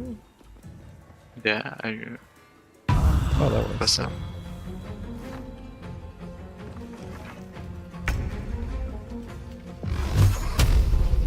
90%. Not enough. No. She has poison though. Does it tick on the first? No, it just gives disadvantage on attacks. Oh. I think if I get close to you, please. No, fuck off. You can how do I jump get up? out of there. Oh, you can jump out of there? Yeah, then you don't have to walk. Okay, wow. That's good to know. Thank you for teaching me that. This is rough, alright. Let's try this again. This is going well. Who am I playing with? With MakeTicker. You guys are welcome to join, by the way. We have 2 spots. Yes. Alright, please, for the love of crap. She hit twice, actually, with disadvantage. That's crazy, right? 90%. Nice. Oh, finally. I think if I go here... Actually, don't move. And then I think... Oh? Why can't I throw? Do you have the action? Oh, no, you don't, because I just revived you. Oh, you can't... Oh, yeah, fair. Well, then we definitely don't stack up like this. Shoot me, not them. That's fine. Alright.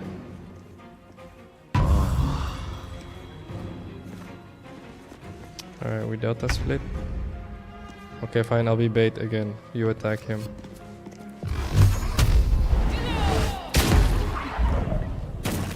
Okay, I am bait. Couldn't imagine trying to get a tent to stay in a place in wind without the tent's pegs. It's hard enough with them. That's fair, but that's the thing, right? It's doable, right? So that's what optimism and positivity does, right? it gets you to a state where I think this is the whole point to positivity and optimism, right? You start seeing ways where most people just feel frustration, and that is the power of positivity and optimism, where most people would be like, well, this is just not doable, just give up. The truth is, if you're just optimistic and positive, then you're like, well, that's actually kind of silly to think about it like that, because if we just focus, there's almost always a way. So yeah, definitely fun stuff. Fun stuff to contemplate.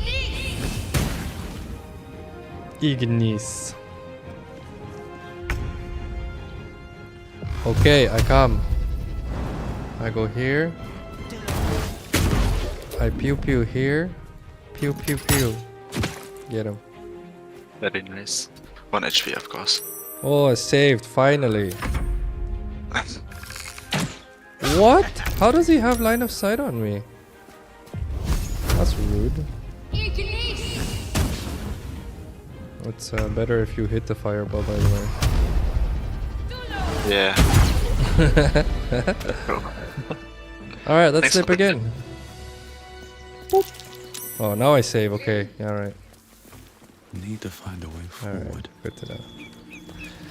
I have a lot of positivity stories, honestly. A lot of stories where, like, in my mind, I realized if I was in that situation a couple years earlier, where I was a much more negative person, I know for a fact that it wouldn't have ended as well.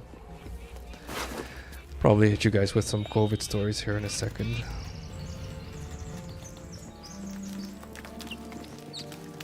Ooh, scroll of mage armor. How can I have that? Sure. Thanks. I gave it to Lizard. Thank you. Coming? Might long rest, maybe? That's probably smart. Yeah. How do we do that again? Yep. Oh, okay. Yes. You need to press the campfire symbol thing. Oh, that's right, okay. You can take a long rest, fully heal your party, also manage party members, advance relationships, and store items. Okay, okay. We probably... do we need to store stuff? I don't feel like we need to store stuff.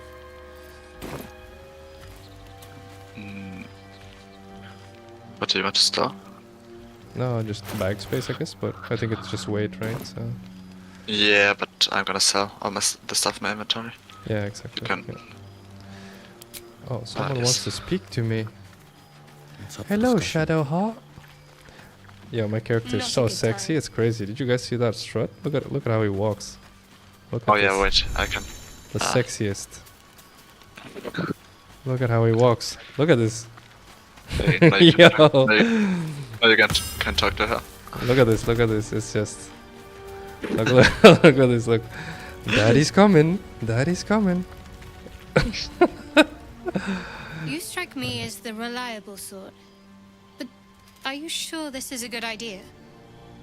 Sure, what is a good idea? There are lit fuses in our heads. I'm not a gnome, I'm a Soon halfling. How going to dare blow. you? Each hour that passes, the thing inside us grows.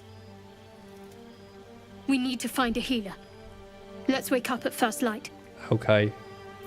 Agreed, our top priority Maybe as far we'll as I'm get lucky. concerned. We're overdue some good fortune. Rest well. We'll need our strength. Thank you, Shadowheart. Daddy's on the move. Okay, do the camp supplies.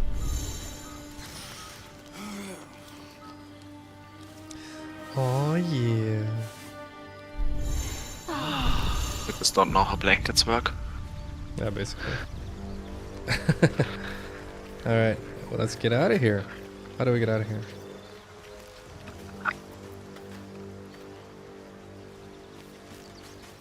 Just the button again? Oh yeah. I'm out of here. I see then indeed you got a good walk. That's right, baby. Daddy's coming. Oh man, that walk, dude. That might be worth it. Hey! Dig. I am Dig. I have 2 shovels, by the way. Do you want one? I am sending Lizard a shovel. Potion of invisibility. Oh, that sounds like a potion for me. Okie dokie.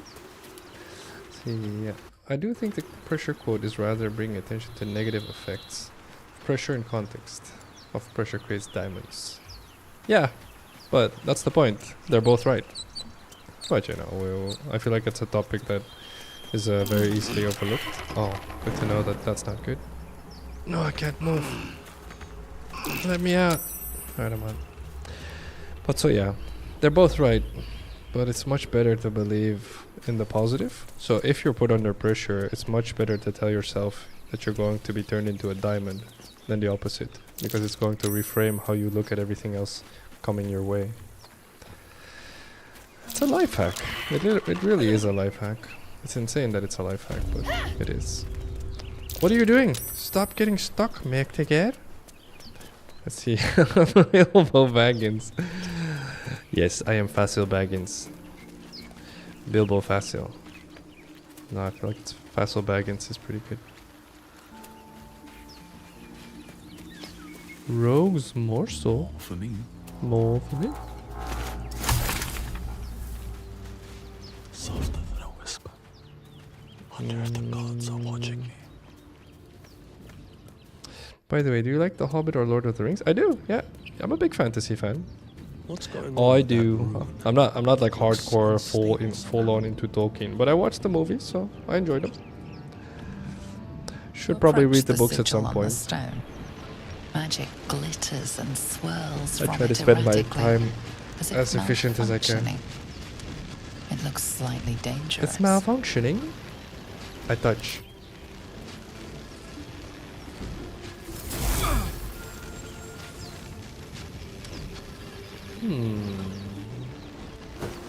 Hey! A hand? Anyone? Sure.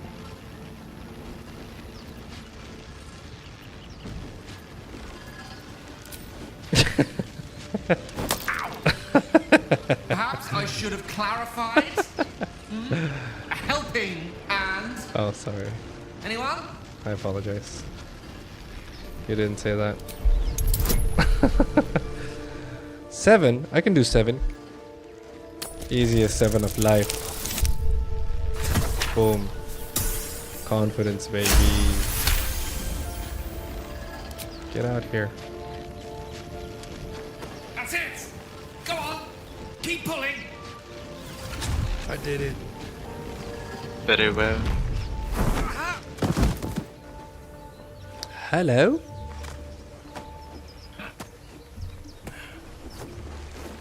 Oh. Gale. Hello. Yes. I'm Gale of Waterdeep.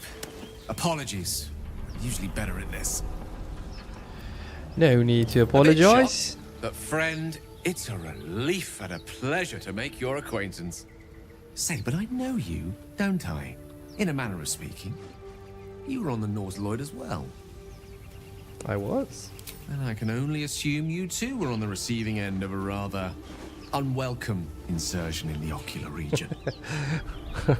Go on. The insertee we speak of, this parasite, are you aware that after a period of excruciating gestation, it will turn us into mind flayers? I am. It's a process known as seromorphosis, and let me assure you, it is to be avoided. I figured. You don't happen to be a cleric by any chance, do you? A doctor? Surgeon? Uncannily adroit with a knitting needle? No. We're most certainly going to need a healer, and soon, too. How about we lend each other a helping hand once more and look for a healer together? Sure. I guess. Do I take Gale? Yeah, you can. Oh, okay. I see you're traveling with plenty of company already. Perhaps I can join you later instead. Oh, okay.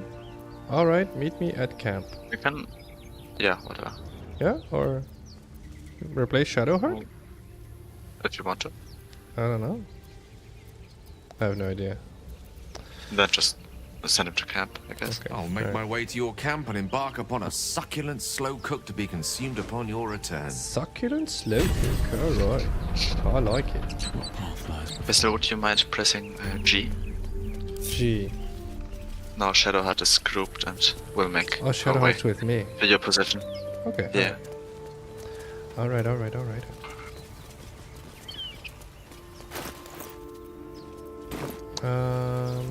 Where we go? Oh, I think Dark Blaze also has this game, right? Dark, you have this game? You can join if you want. Yes. We're good for another hour and 20 minutes. Not much use Also, anymore. have my spot. I probably won't be able to stay too long. Oh, no problem. Yes. No problem. Can't risk being in open view. Where do we go? On my way. And that's why I freed Lizard. Okay. But you didn't take the dragon egg mushroom? That will fit. Oh, I'm sorry. You are nuts. Why would you skip the dragon egg mushroom?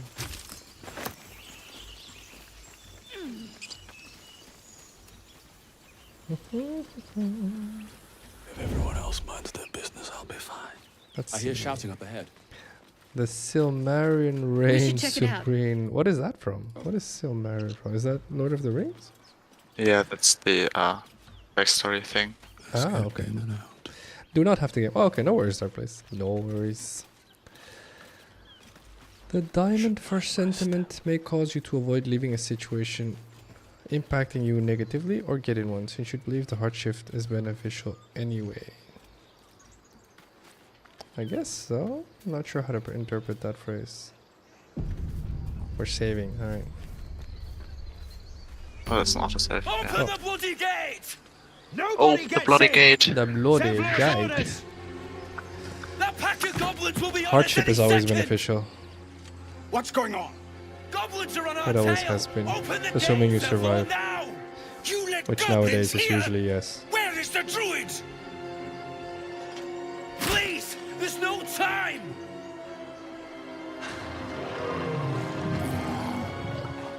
Uh-oh. Ah, duck. By the nine hells, open the gates!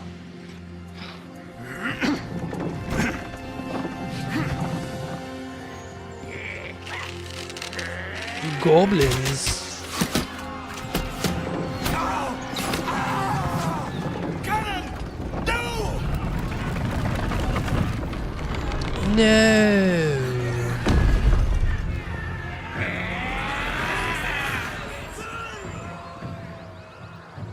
Shit! Form a line! Damnable roach! Provoke the blade!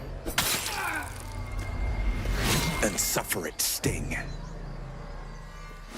Alright. Wait, I wasn't over there, was I? But I am in combat.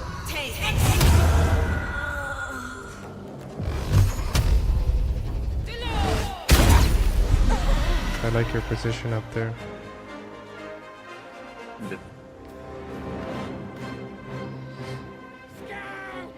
Get to the high ground! Raiders! Charge the bastards! Ooh, The absolute! they are serious choppy choppies. Oh, nice. Good dodge, lady.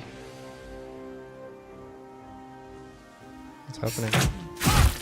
Oh, that's a lot of damage. It's not nice. They are choppy choppies. What? Why does my camera keep jumping like that? He rallied them. Yes. What does that mean? You got 8 temporary HP. Oh, nice. What does she do again? She heals. Resistance. Sanctuary. Inflict wounds. Alright, I think I go up here. Got to press on. Guidance. Guiding bolt. Charm person. Healing word, maybe? Can I reach Blazel with this? No, I can't. Oh, no problem. Yeah, you went Right a bit. a little bit too soon, yeah. Invoke duplicity. I don't know if she has anything. Maybe I just dash, honestly. Oh, that's a mistake. What the heck? I pressed the space bar by accident. Oh, well. okay. Let's see. Whoa, orange, I like it. Orange is the color of the Dutch. Orange is the color that represented the Dutch rebellion against the Germans. World War II. That's why the Dutch like the orange color. Or rather, why it's the patriotic color. Wait, why is my character not... My character's not in combat! Come on. That's so weird. I feel like I had him selected and he wasn't. Nothing was happening. I'm coming to be useful, I hope. Honestly, I blast this guy. 80% easy. Boom. Gaping wound, baby.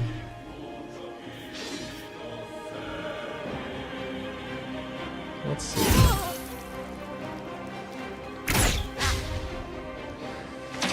Fully disagree with hardship being always beneficial, even if you assume you always learn something useful. I don't think is a reasonable assumption. Maybe it can cost you more than you gain.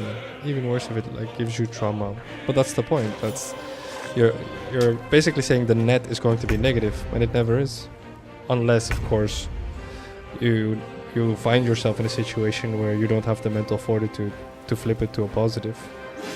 But like I said, I know, unfortunately, I know people that have gone through things in life that I personally, when I think about it reasonably, I don't know how I would handle that. But they got out of it better than beforehand. Ridiculous situations even. So the net is yes, unfortunately. I can't pretend like I believe anything else, but can't prove it, so definitely. This is the thing about positivity and negativity. It'll always be a choice. Where's the 18 meters? 18 meters? Alright, well. Okay. Get him. No! Oh, nice. He dodged him. Oh, nice. Booyaka. Good stealing. Sorry? No, it's fine. Alright. Counter's mark. Hit him with the good stuff. Boom! Juicy kill, man. Lovely jubbly.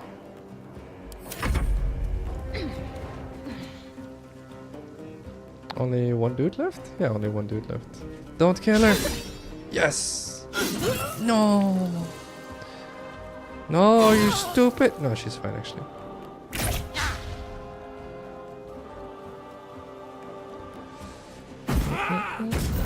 Oh, nice one. Oh, this guy's in there.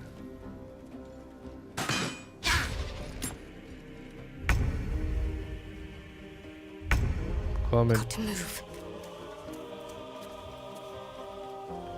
Can I heal from here? 18 meters? I can heal her. Oh, whatever. Oh, go. Get him. Get him good. Yeah.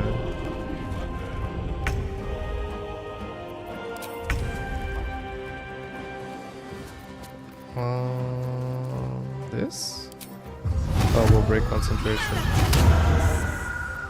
I can't shoot him. 49% high defense. 49. Ah, bummer.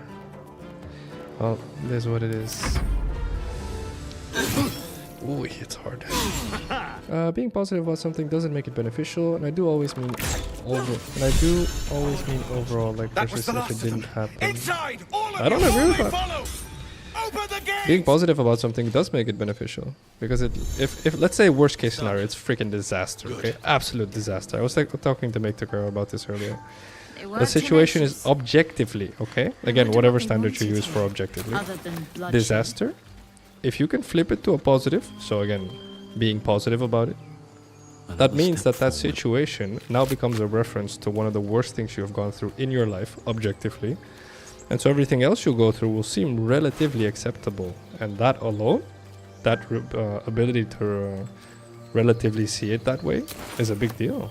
Which is nuts. It's absolutely nuts. But the only reason I believe this is because of the people I got to see. Like I said, on a hit with a weapon attack, possibly inflict minus 1d4 penalty to the target's attack rolls and saving throws. Whoa! And plus 1 sleight of hand? Okay. Well, I definitely see where you're coming from, of course, Ariadna. It's not easy. That I agree with.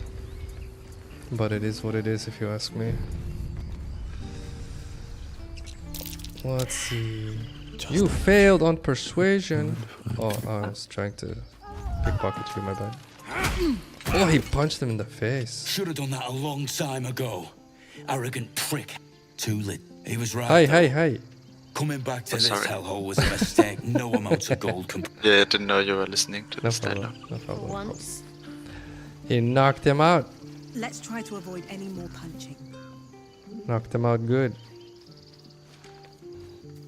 You alright, mate? Regression. Who's Regression? A cheap shot. I should have expected that. Are you I'll alright? survive a sore jaw. Particularly if it's rid the grove of Aradin. Whatever your business, I'd see to it quickly. The druids are forcing everyone out. This attack will only strengthen their resolve. Okay. Why are they forcing you out? There have been several attacks by different monsters. The druids blame us outsiders for drawing them here.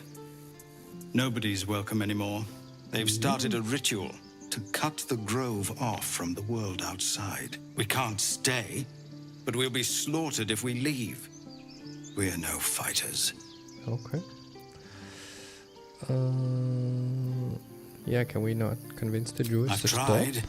Korga, their new first druid, won't even see me. You, though? I know it's not your business, but she owes you for saving this place. Perhaps you could persuade her. For more time to prepare, if nothing else. I'll see what I can do. Let's not forget why we're here. No point in wasting precious time on a lost cause. We'd owe you a great debt. If we're forced to leave now, we won't make it to the city. You'll find the druids at the heart of the grove. Please, make them see sense before more lives are lost. Okay. Hydration check, make the care. And people in chat as well, drink water. Okay, I guess we talk to druids. What do you mean by beneficial then? If it isn't subject is better off because it happened compared to if it didn't happen. But that's the point. The question is, what do you consider better? And what I'm saying is, even if it's the worst thing possible on the planet, if you come out of it mentally stronger, like, it's insane. I'll tell you guys a good story here after my break. It's a true story. I need to be careful because he's a relatively famous / popular person in the Netherlands now, so I can't give too many details, but it's a true story. Alright, let's do some vendoring. The story, of course, is on the power of positivity on mindset, because I'll tell you guys just how much he lost, basically, in that event, and how his mindset is everything. Refugees, but it is, of course, not everyone comes out of it like no you one did. in years, and suddenly we're overwhelmed. Well met. And thank you for beating back those goblins. Most brave of you. You're halfling like me. Need? Act fast if you do. The ritual will be complete before too long. Okay. Looking for a healer. I pray no goblin arrow has grazed you. Nettie could put you to rights. She should be with the others in the inner chambers. But I doubt she'll be taking on new patients. The grove will be locked down soon. Okay. What are you selling? Just some bits and bobs I no longer need. Alright. There are 2 ways to buy and sell. Trading screen. Bartering will let you haggle for the best value. Can I barter?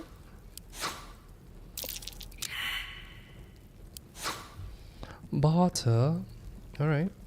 Okay, all this garbage needs to go. What's a fast way to do it? Double click? Double click.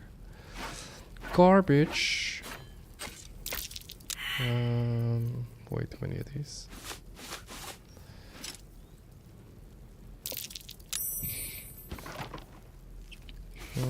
Garbage, garbage. Garbage. Garbage. Garbage. Bones. Are you gonna take all of his gold before I get a chance to? Mertiger. Yes. I said, are you gonna take all of his gold before I get a chance to? Oh, sorry. I was picking. I'm assuming I can just sell all of this, right? Yeah, you should be able to. Water as well? I'm assuming. I mean, you can use water to extinguish flames, but otherwise, yeah. Okay. It's not worth much. Oh, yeah, I guess I just sell it. Alright. Bottle. You can also sell the books. Yeah. Yep, selling the books, yeah. This. Alright. I did good. Soul coins, right? Okay.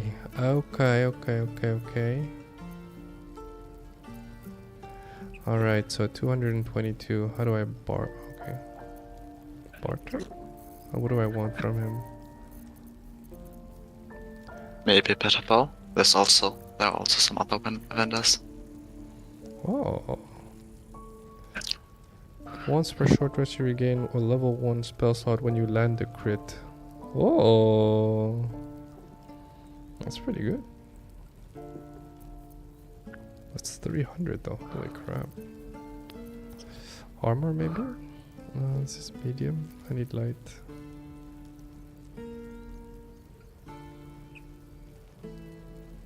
Pretty sure I need light. Medium. Light. Take 1 less bludgeoning damage. The wearer gains 1d4 throw damage, okay. I guess bow. I feel like it's bow. Barter. How do I barter? Wait, did I just... He refused it. Why you refuse? No.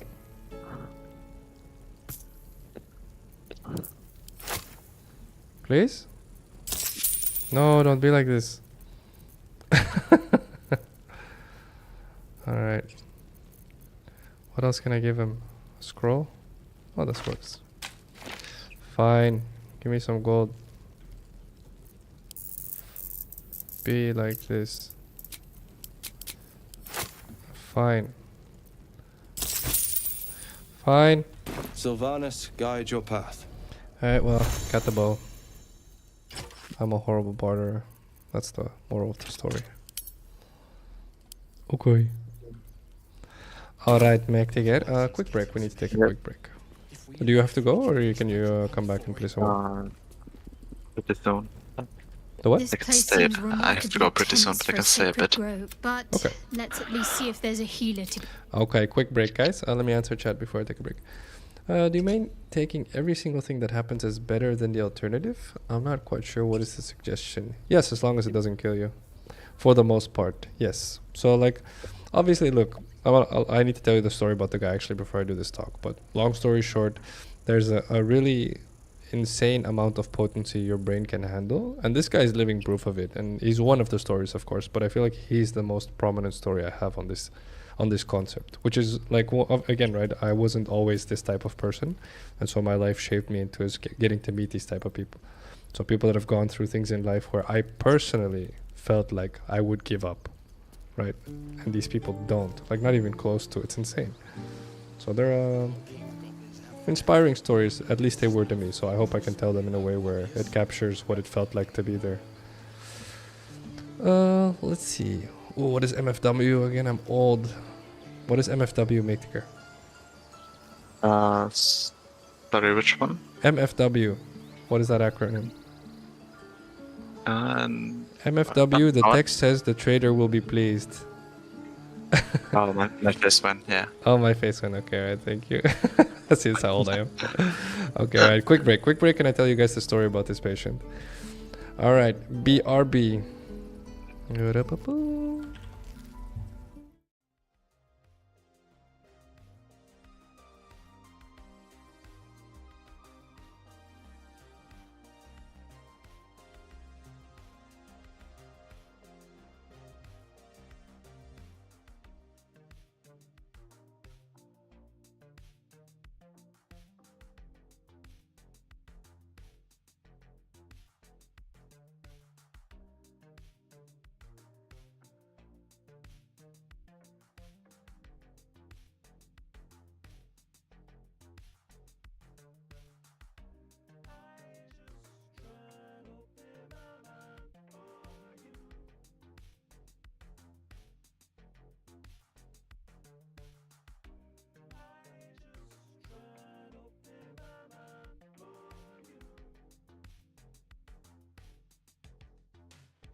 All right, we're back.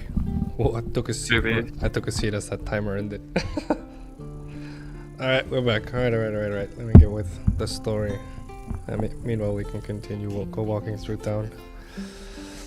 Let's see. It always throws me off how in acronyms everyone pronounces W as W and not as the. Oh yeah, that's fair. Yeah, that's definitely a language discrepancy, right? Oh, downed. What? Why did you die? Oh, there we go. That was so random. Assassin. Somewhere here. I'm coming. Now I solved the problem. Oh. I am coming. I will unite. We got some poison for you.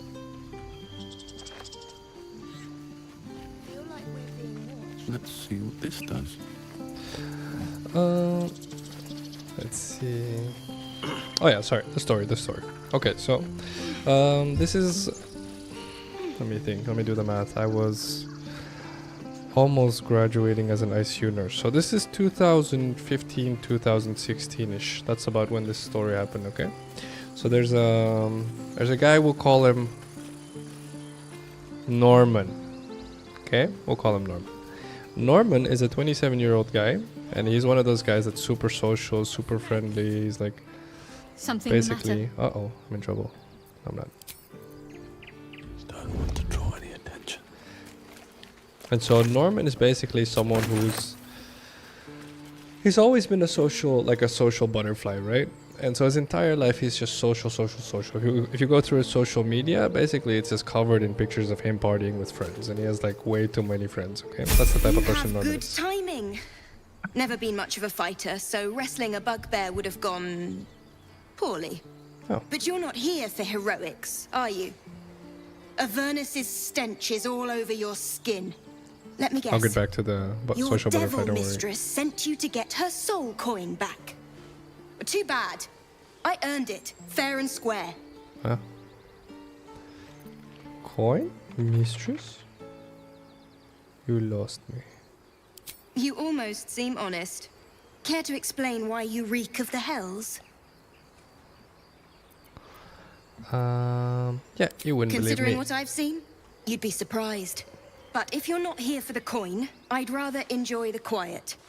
There's not much of it anywhere else. Okay. He abducted me. Advantage. Makes you more likely to succeed. Add bonus. Oh, yes, please. No way I goofed here, right? Almost goofed.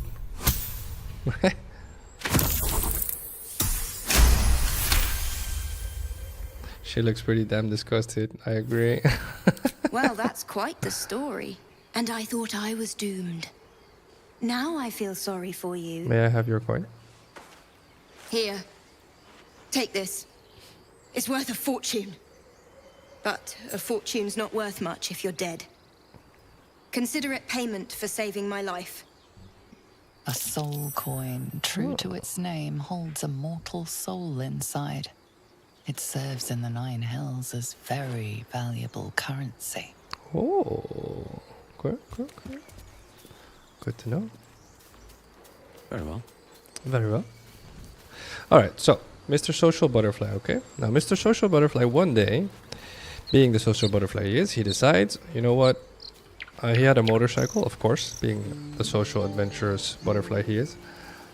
He decided, I'm gonna ask my friend who has a motorcycle that's much stronger than mine if I can take it out for a spin. Now his friend of course says no, because that's how social butterflies are. They're very prideful of their little things that they're happy about and that they're proud of course. And so yeah, long story short, the guy says no. Well, after some whoa, what happened? Did you press something? No. What is it doing? Alright, well, let me continue the social butterfly story. So he bothers him, and long story short, the guy says, you know what? Fine. He says, fine, you can do that. Are we? Is it loading? I feel like it's loading. Into what? Yeah, it's loading. Okay. Let me check really quick what's happening, just in case I get interrupted again.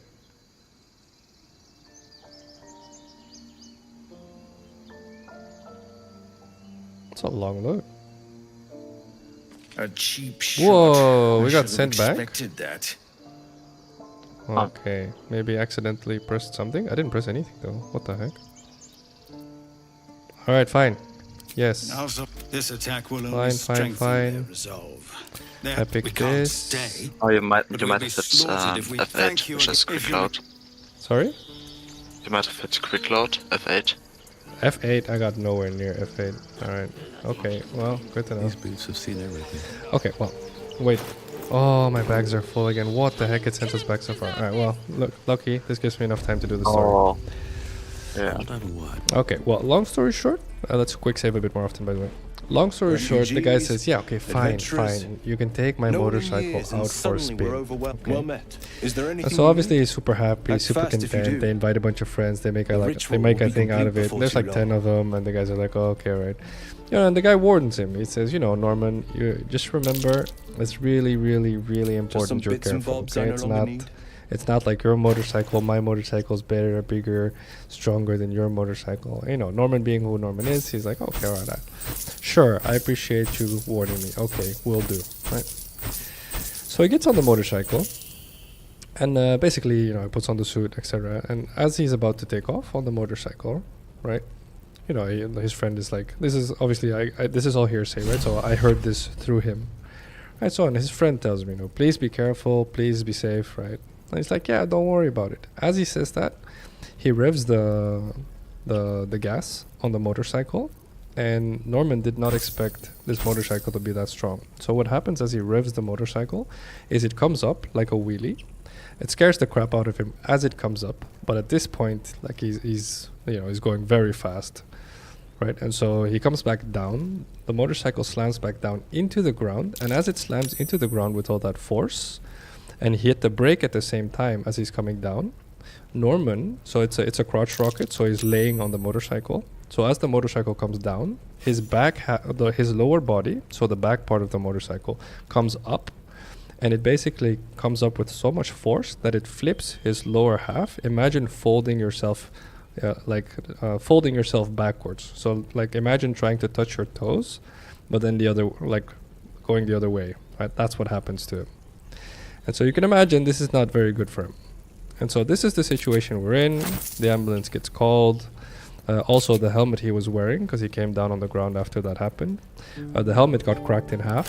And so yeah, of course the suit he was wearing is in shambles. There's blood everywhere. So it's not a good situation. Okay, this is the case. So he gets brought to the hospital. He's already intubated because he passed out after this accident happened. Okay, so he's 27 for the record when this happened. Now, he gets to the hospital, and these are situations where we don't even know whether you're going to survive. And obviously, it's going to be a very, very, we know for a fact it's going to be a very long time before he recovers, if he recovers. That's the situation.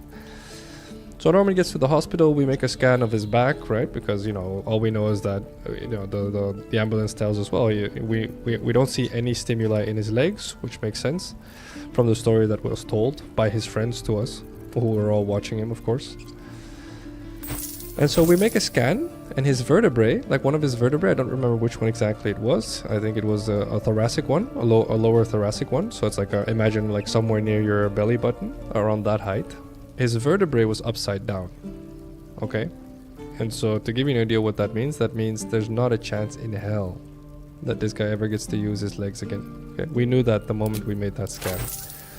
So we're just trying to make sure he survives this whole ordeal at this point. But we know for a fact there's not a chance in hell this guy ever gets to walk around again. That's already how dire it is. But to be fair, he's 27, so hopefully he doesn't have to die because he wanted to ride that motorcycle. Okay? Now, these are the circumstances in which we find ourselves. Oh wait, did I mess up? How much gold do I have?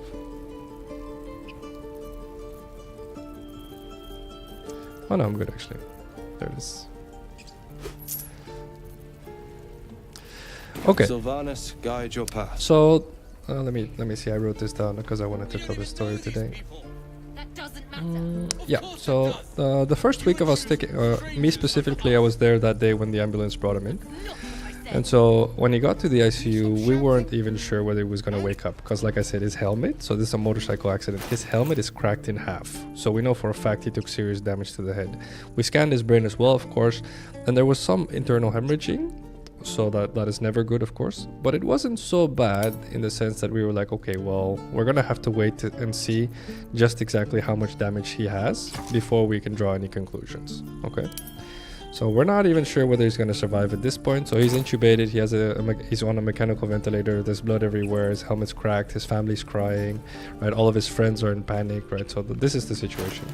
That whole first week is just like us. I was there for 3 days after the day that it happened, taking care of him. And all 3 days it's just me making sure that he doesn't die, you know, with medication, etc., etc. So I'll skip the medical part here. And basically... Oh wait, I need to come to you, I think. Oh, you're in town, okay. And trying to keep mostly his mother, but of course also the rest of his family and his friends calm, okay? Now the first week passes, and amazingly, he does wake up.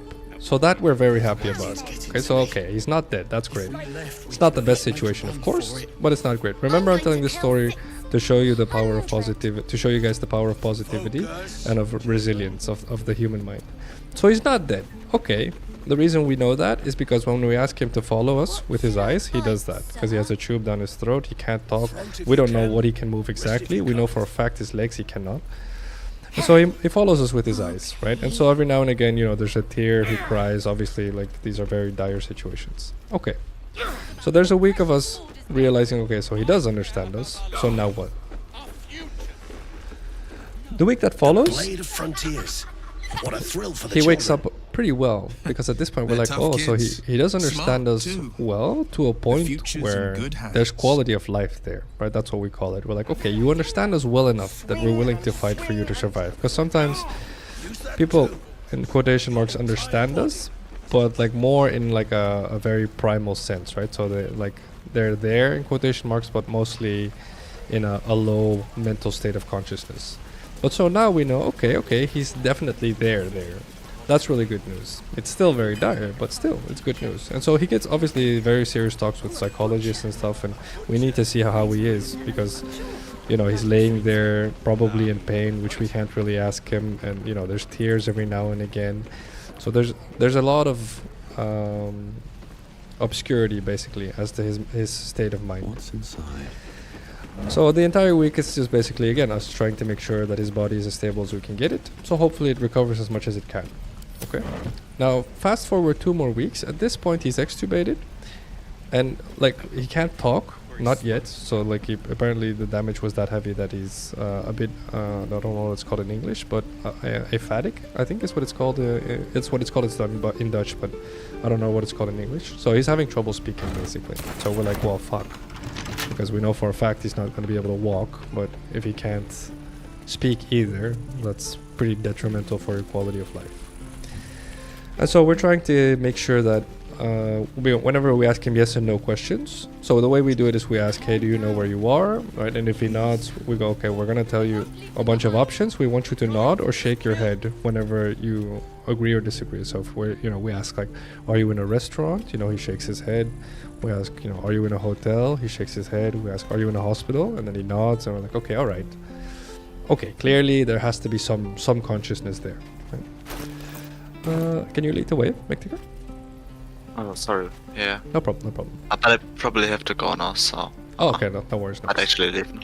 Okay, perfect. Yeah. I'll continue the story. All right. One thing, you should be able to dismiss my character by right-clicking it, I think. Oh. My custom character. Okay. Oh, it's okay. I'll just bring the character with me. There we go. Okay.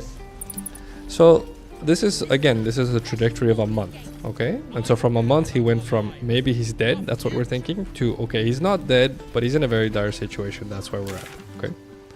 I'll go explore a bit. Have a good evening, everyone. Have a good one, Mektiker. Thank you for hanging out, bud. Yes, sure. I'll probably save here, actually. Okay. Fast forward another month. Okay, so we're 8 weeks in now. And crazy enough, like all the psychologists are like, he seems fine, right? And we're like, what do you mean fine? Like the guy's 27, he's never gonna walk again. Like we're not even sure whether he's gonna be able to talk again. Like what do you mean fine, right? And then the psychologists are like, We could say a prayer. like we can't find a single thing where we're properly like worried Have some mentally. respect. And we're like, that's nuts. This really isn't the time to talk. I'll finish one sec. Okay. And so, at this point, again, the whole trajectory is weird to us as nurses, as doctors, because he's 27, he'll never walk again, it's all freaking disaster, and somehow, right, he doesn't seem to care. So we're like, does he, like what, is it brain damage? Like what is happening exactly? Hamstring or use the highest one. Oh, I like this. Whoa. Alright, one sec. Okay. This goes here, this goes here, there.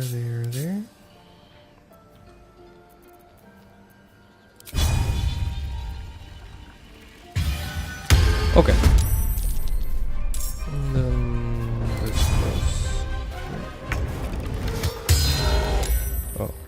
Oh, I should have mistakes. Here goes nothing. Survival is all that matters. Oh, this goes here.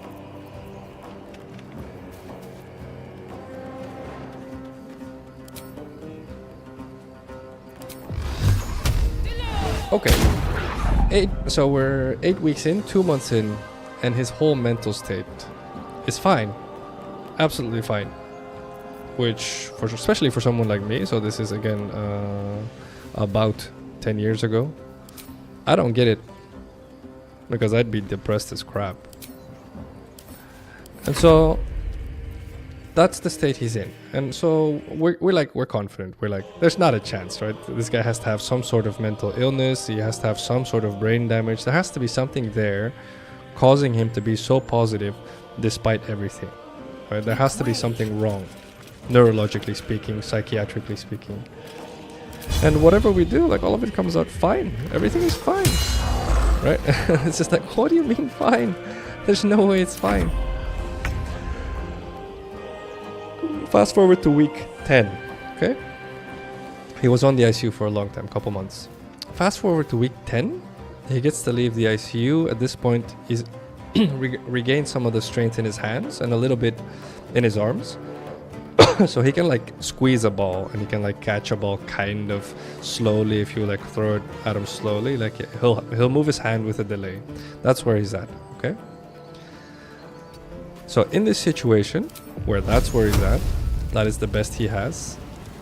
It's in this situation that he leaves. Now everyone on the ICU is thinking the same thing. Alright, well, let's hope that Norman here has some form of quality of life, and let's just hope that we're confused as to the whole state, and I don't know, maybe it's a good thing that he doesn't really comprehend what's happening and that he's okay with everything. Maybe that's a good thing. Right. Now, the cool thing is, and this is the crazy cool thing, because that's the last thing I'd heard of him for a long time. Now, fast forward a couple years, this is the crazy thing, and Norman shows up on the ICU in a wheelchair, okay? Norman is the most positive, optimistic, charismatic guy you'll meet in fucking forever. That's who Norman is, okay? Now, Norman tells us that after his accident, he became a really heavy social media influencer, and he shows us his Instagram, and he shows us his stuff, and he shows us that he's basically becoming a Paralympic athlete at this point. And we're like, what the shit? Right? And so, you know, especially me being who I am, but not just me, most ICU nurses are like this. We're like, okay, we need to ask, right? It's like, we ask, and it's like, can we ask you something, right? It's like, are you, like, do you truly register what has happened? Like, has it really gotten to you to a point where you understand just how heavy and dire the situation is, right? And he's genuinely surprised when we ask, right? He genuinely doesn't understand what our point is, right? And we go, well, we're just curious because it's such a dire situation and you don't seem to, like, care. Like, you're handling it like, you know, you slipped and you sprained your ankle or something. Right? And he goes, well, no, this was so, like, oof. When he said this, again, 10 years ago, so I'm younger than him at this point. So he describes the accident happening and what he went through his head and how he thought about his family, and when he woke up in the hospital and started realizing just how bad everything was. Right? He says, yeah, of course, I had a moment where I thought, you know, well, shit, right? And so we asked, but then, like, how did you get past that so quickly, right? Because we said within weeks. The psychologists were like, you're fine. And he's like, yeah, at some point I felt like the psych ward was trying to get me to declare that I'm nuts, even though I felt fine. I was like, okay, that's really bad, because that's not what their intention was. Right? And so he describes this whole thing and he says, you see, I've always been someone that just looks at life from a positive perspective, long before I personally did that. Right? And he says, it's a waste of my time, and it's always been a waste of my time. And so I knew that when I realized I couldn't move my legs anymore, I knew the faster I got past that, the better. Never been much of a fighter, so wrestling a bugbear would have gone. Okay, but you're, let me guess, your devil mistress. You care to explain why you reek of the hells? And so he says, the longer I would linger on that, the worse, right? And obviously we have one nurse who said something very important. She said, yeah, but you do have to make sure you mourn it, right? You can't just skip it, right? That's really dangerous as well. And he says, no, of course. And he says, oh, I didn't skip it. He says, I just accepted it for what it was, right? And so I was like, that's so interesting for him to be able to do that in a couple of weeks. If you told me today, hey, you can't walk again tomorrow, starting tomorrow, I don't know if I could do that in weeks. That's quite the story. That's insane. And I thought I was doomed. Right? And so he described, well, I look at it the other Now I way. He feel has a sorry sister for that he you. really loves, and he said, Here. I used my sister as this. motivation every It's my single soul. time, right? So he described that basically what he didn't want, absolutely didn't want, is for his sister to see him there, like, miserable, wallowing in the agony and, you know, depressed that he couldn't walk anymore. And so he said, every time I saw her, like, in front of me, every time I visualized her, I was like, get off your fucking ass, go, right? Make the best out of it, give everything you have. And so when he described that, I was like, really? You visualize it and then you're past PTSS? Is that what you're saying? Right? Is that how, like, I cannot imagine that's how it works. And then at the same time, I thought, how else would it work? What's that? And when you think about that, that's when it gets really funny.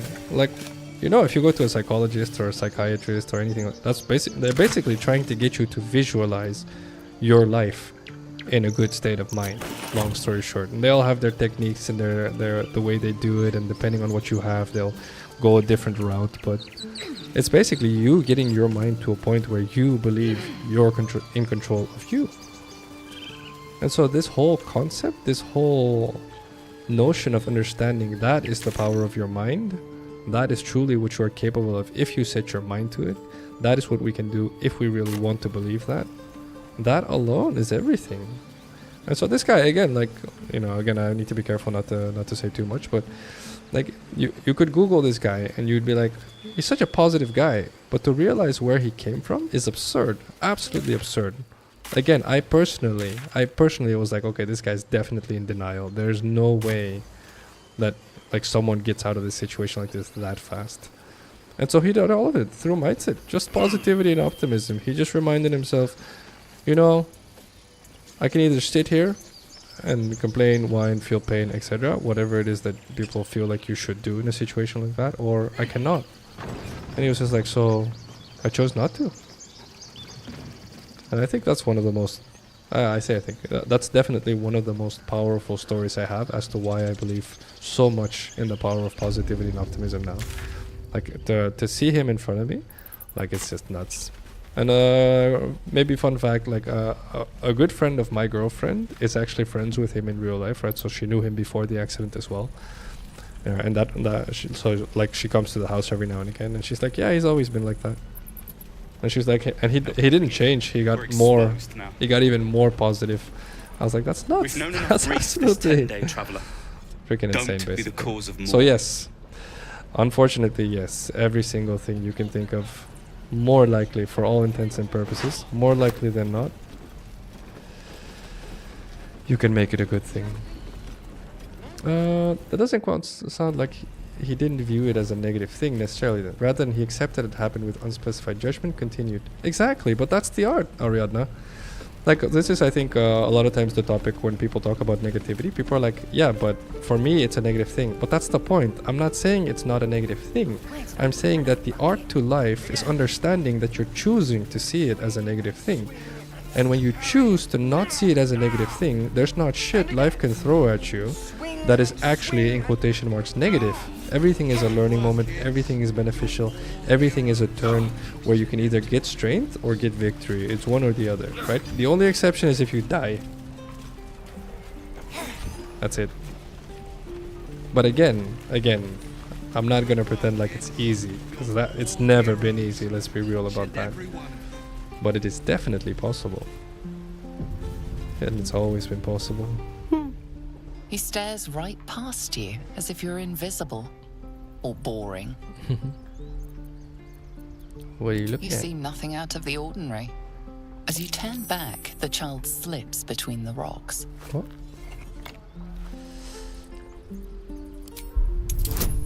Okay. The power of positivity is everything, Doc, I'll be honest. I don't think it's nearly valued as high as it should be.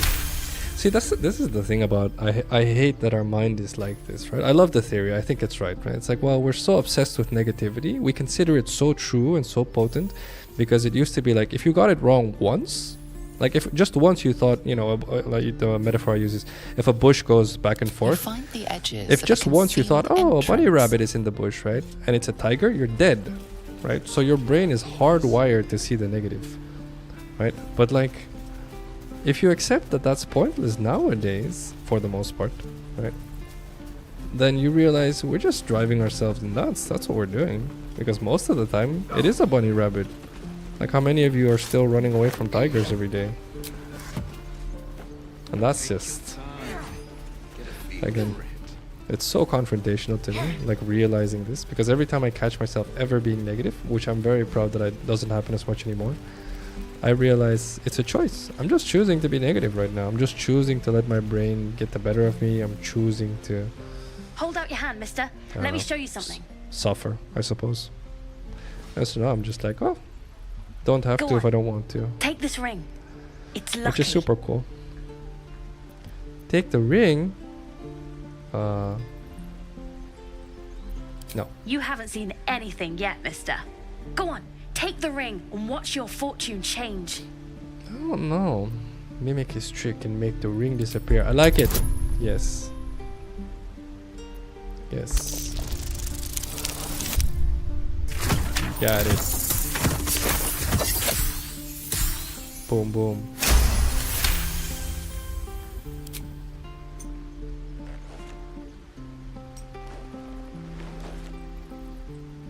Weeping, bleeding hells! Okay, maybe you don't need extra luck.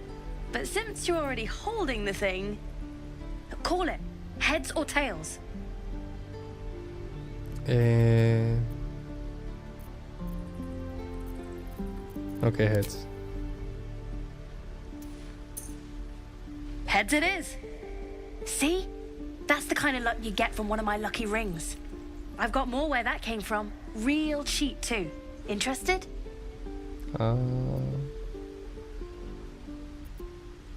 You Can got I it. see your One sec. other wares? That's what I got. Artful Dodger. Inspiration gained, I like it. What does he have? Dice, supply packs, chickens. Probably sell these. Oh, thieves tools? I think we're okay.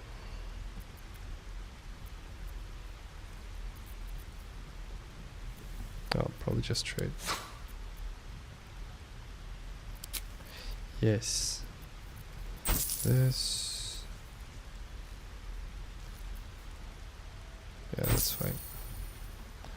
Okay. Okay. Nothing. Nope. You suddenly feel something moving against your back and turn. Oh no, am I getting robbed?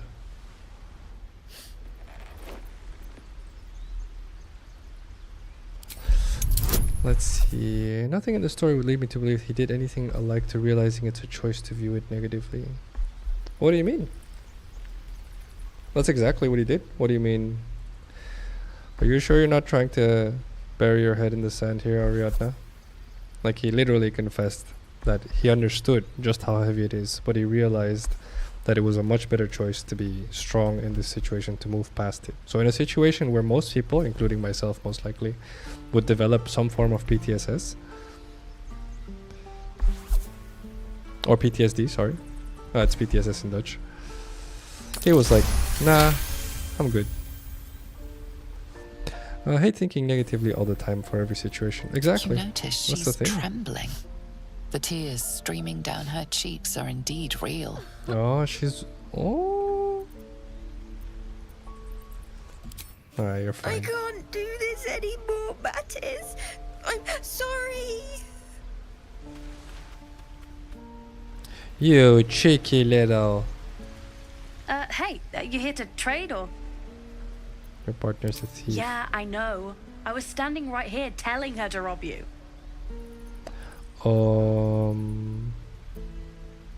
Fine. I'm not so good at counting, but I think any percentage of 0 is 0. Look, you caught her. Good for you. You aren't a chump like everyone else around here. Now, do me a favor. Make room for the chumps. Okay.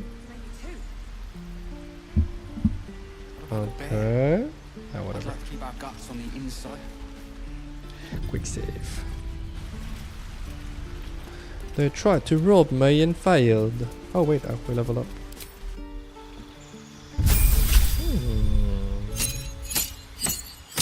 Beastmaster subclass available.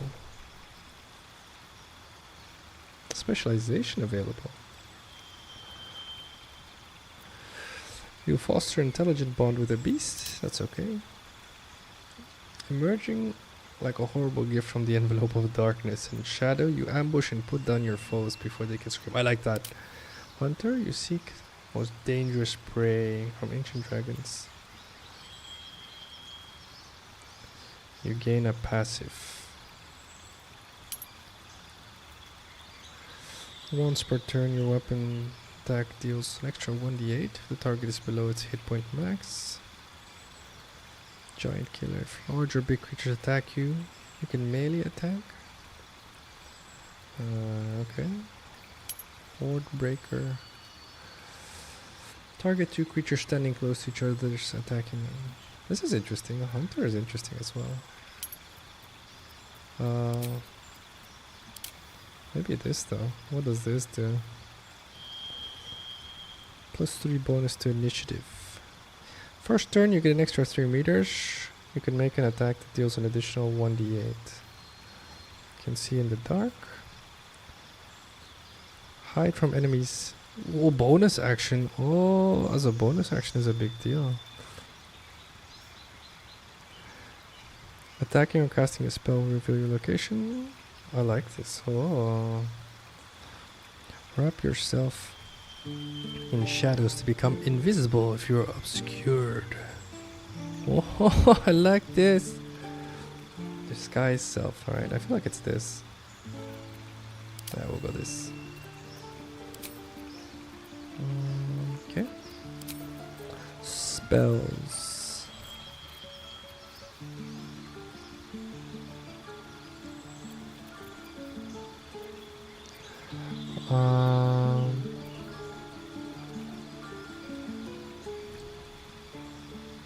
A thorns deal weapon damage to the target and then explode.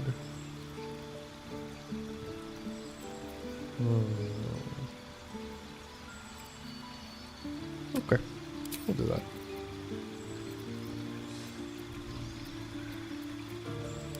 Replace spell. Change. Or anything? No, these are fine, honestly.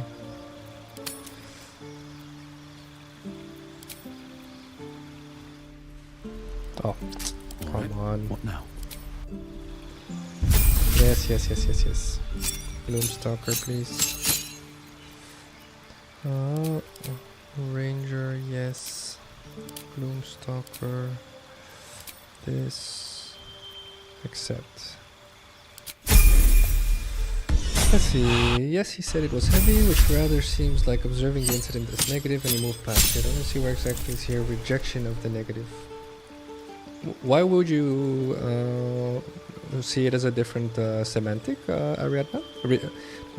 Not seeing something as a negative, I consider a rejection of it, right? Or rather, he acknowledged it and then chose not to abide by it, right? Isn't that a rejection of it? Or certainly viewing it as positive wouldn't be the precondition for improving. Yeah, exactly. But he acknowledged that it was bad. That's the point. It was just bad for a really short period of time. Right? Ooh, brown. I like it. What are we going on this chick? Battlemaster. Employ. Gain 3 passives. Holy crap. Alright. You approach complex round posed by combat. One distinctly effective solution. You hit them. Oh, lots of crits. Alright. That's hilarious. Battlemaster? Or...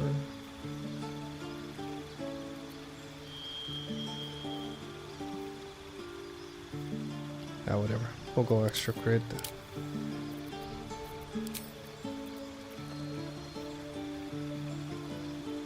Get Yankee.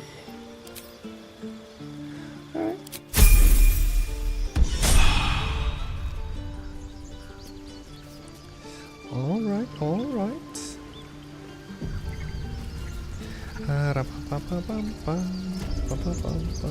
Hello? Your companion vouched for you, but you're being watched. Respect our grove. Excuse me? I smell drama amongst these adventurers. What have you heard? Ah, my good friend. Hello.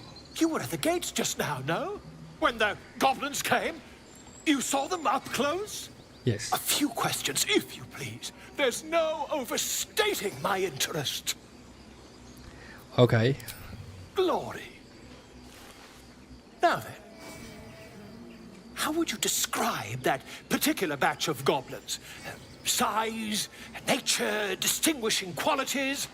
You search your mind, successfully recalling various details of goblin behavior. Okay. I'll give an exact description. Goblins were of a rare, gem-colored hue and wielded magic blowguns. A mythweaver. This man has no respect for truth. And the dragon they had marching in the rear, was it of the brass or silver variety? Dragon? Witnesses failed to notice the obvious dragon. Last question, then you'll be quite free. Did the attackers rally to the absolute when they fell upon the gates? I don't think so. Really? Well, this does complicate things. But then again, well, never mind. I've interrogated one, a captive in this very camp. She reports they've abandoned their god Maglabiet in favor of someone called the Absolute. The scandal! Okay. Superstition. Ah, but is superstition all? These goblins are informed by a kind of strategy anathema to their kind.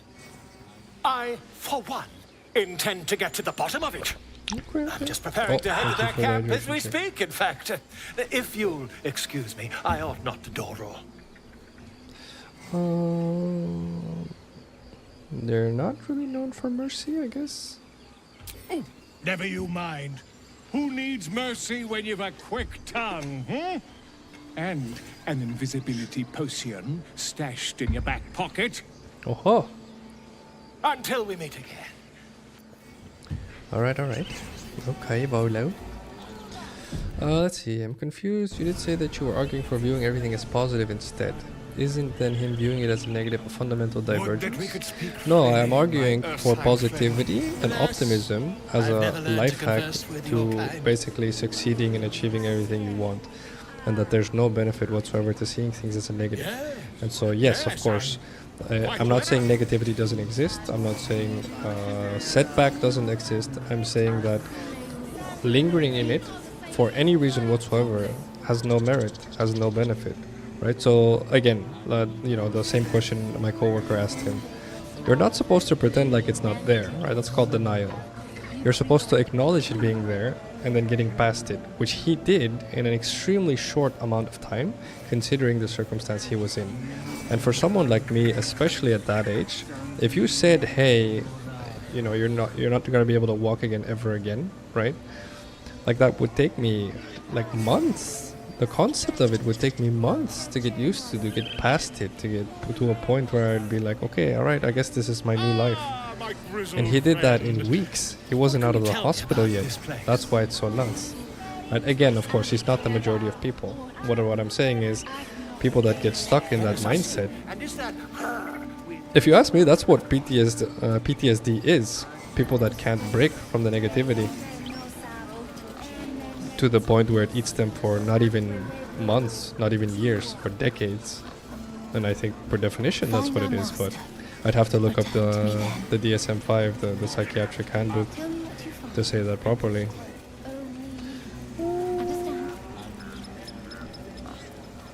Oh, here. Can I grab this without them getting mad? Fly safe. I think I can. I will grab. Huh. Okay.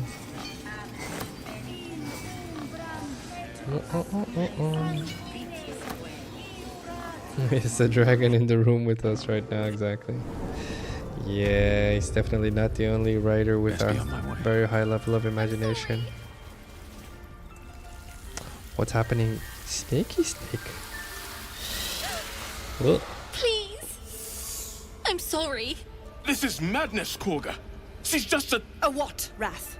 A thief? A poison? A child. I will imprison the devil.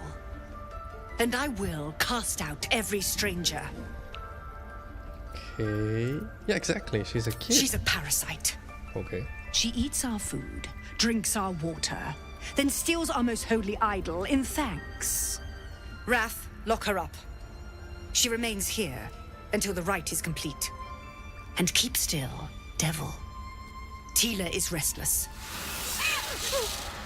Come, Korga. We took back the idol. Surely... Do it.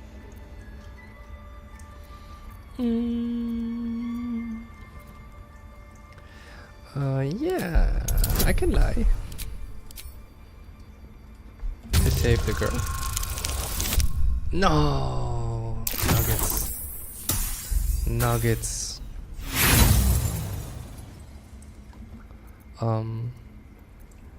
Sure.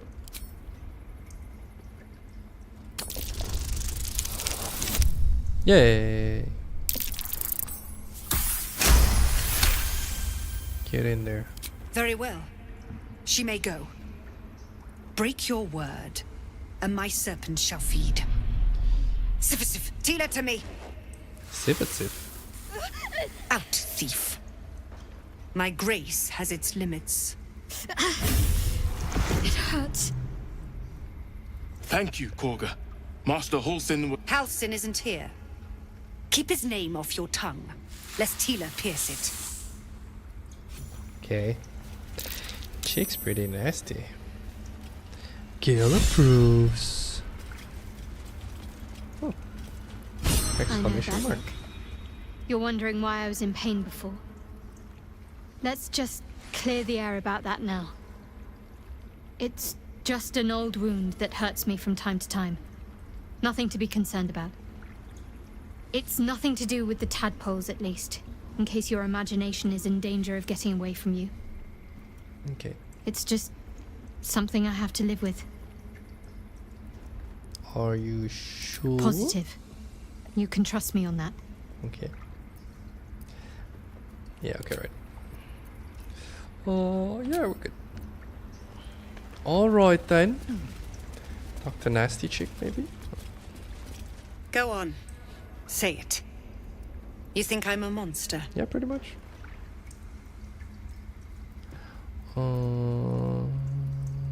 Yeah. Yes, you would say so.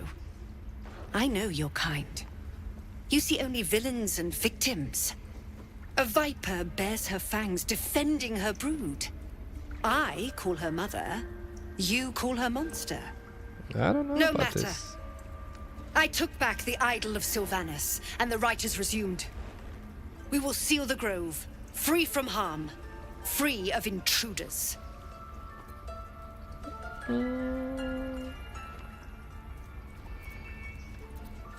Yeah, okay. Alright. See, I don't know. I feel like she's missing proportions. I mean, it's a kid.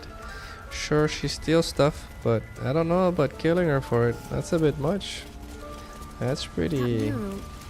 They look like dark justiciars. pretty heavy. Wow.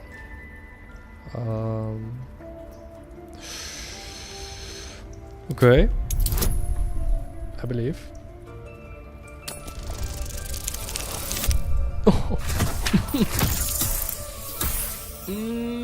Do I have inspiration? I do, right? Yes. Do. Please. Yes. Alright. Thul's fur bristles.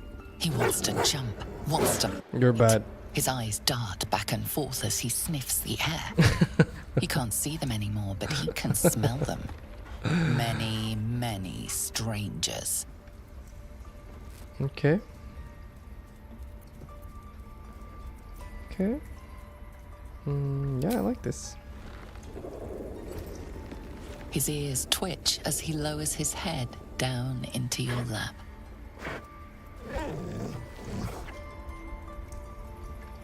Oh. No. Puppy.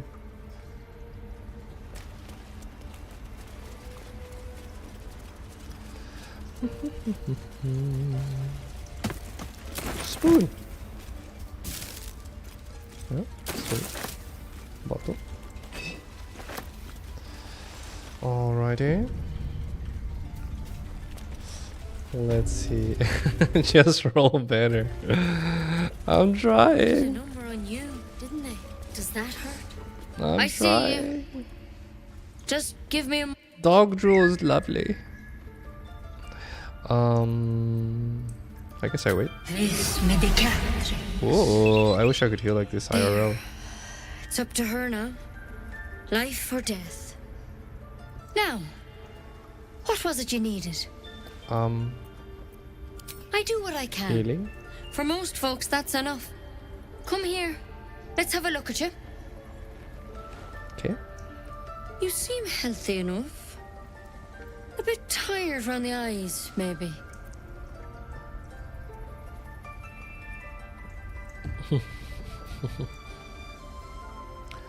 Yeah. Crawled Something in? crawled into my eye. Some sort of bug? Or... Wait, did it look like a tadpole? But from your worst nightmare? All slime, Yes. teeth, and tentacles. Yes, help me out. I'll do what I can. I like it. Come, follow me. I might be able to help. Okay, okay. We need to be quick. This way. Yeah, please. Perform surgery. Ooh. This way? Oh, sorry, go ahead. Excuse me. Excuse me. This one had the same problem as you. Oh. Attacked us in the woods together with some goblins. Huh? Tadpole crawled out of his head soon after. Ew. Yeah, I'm hoping for a less grave cure. I feel like there's so many good answers fitting a halfling.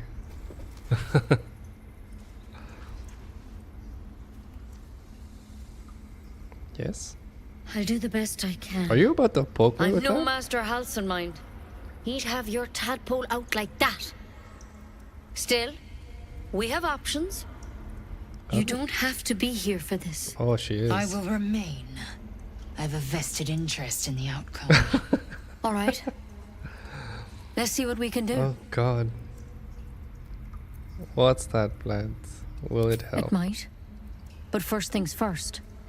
Tell me about your symptoms. Have you noticed anything strange happening?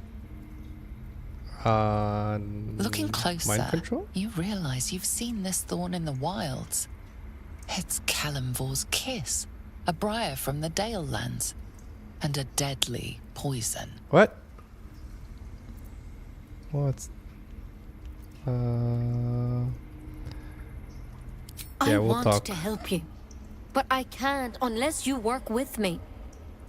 So, has anything unusual happened to you? I can merge my mind with anyone else that's infected. Victims can identify each other.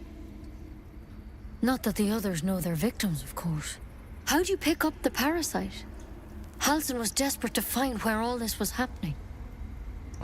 On a ship. A mind flayer ship? But Master Halsin was sure. Look, you've been straight with me, so I'll be straight with you. You're dangerous. If you transform here, we're all dead. But you seem like a good soul. You deserve a chance to save yourself. This is a vial of wyvern poison. Swear to me, you'll swallow it if you feel any symptoms. Okay. Swear it. Oh. Okay, I swear. I hope it doesn't come to that, but thank you. Here. You know, I've spent my life treating folk and never once saw a mind flayer infection. Then suddenly, there's dozens of you. Maybe more. Master Halsin and I were tracking them, studying them, trying to figure out what the hells was going on. Because you should all be changing. There should be a small army of mind flayers out there. But you're not. Weird powers aside, you seem perfectly normal. I am normal. You must have learned something. For one, that thing in your head is like nothing we've ever seen from mind flayers. It's one of their worms for sure. But this one gives you powers. Telepathic connections. And it doesn't turn you into one of them. Not yet, anyhow. That's good news. Could be. But there's a lot we don't know. Infected, folks like you, have been converging on an old temple of Selûne. And I've no idea why. When Master Halsin heard the adventurers were heading that way, he saw a chance to get answers. Joined on the spot. Whatever he found there, he didn't make it back. No. So, go get him. I've sent birds to find him, but the place is rotten with goblins. And if my birds can't get close, what chance do I have? You, though, you're one of them. Technically speaking, I mean. They won't kill someone carrying their parasite. If you can find Halsin and get him out of there, we can discover what he learned. And perhaps he can save your life. How's that sound? Yeah. Okay, I'll go fetch. Thank you. It would mean everything to the Grove. To me. I wish I could tell you more. But only those adventurers know what happened out there. All I can say for sure is they all went to the old temple of Selûne. And Master Halsin didn't make it back. Good luck out there. And if things start to go bad, remember the vial. Remember your oath. I will. Step at a time, Nettie. There's something in that vessel. Oh, that's nicer. Take a closer look. That's a nice toxin. Better a quick draft and Something in that vessel? Better than becoming a mind flayer. Keep it, in case things start to go very wrong. What vessel?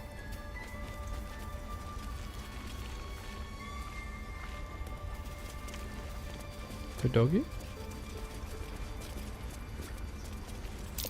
Something over there.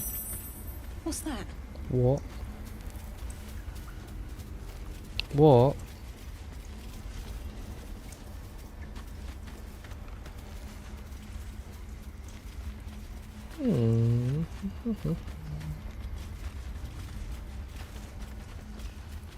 Oh, I do have to call it here. Okay, save. Alright, GG guys. GG. This was fun. It's been forever since I played this game. Time for chill. Let's chill. That's such a good game. It's crazy.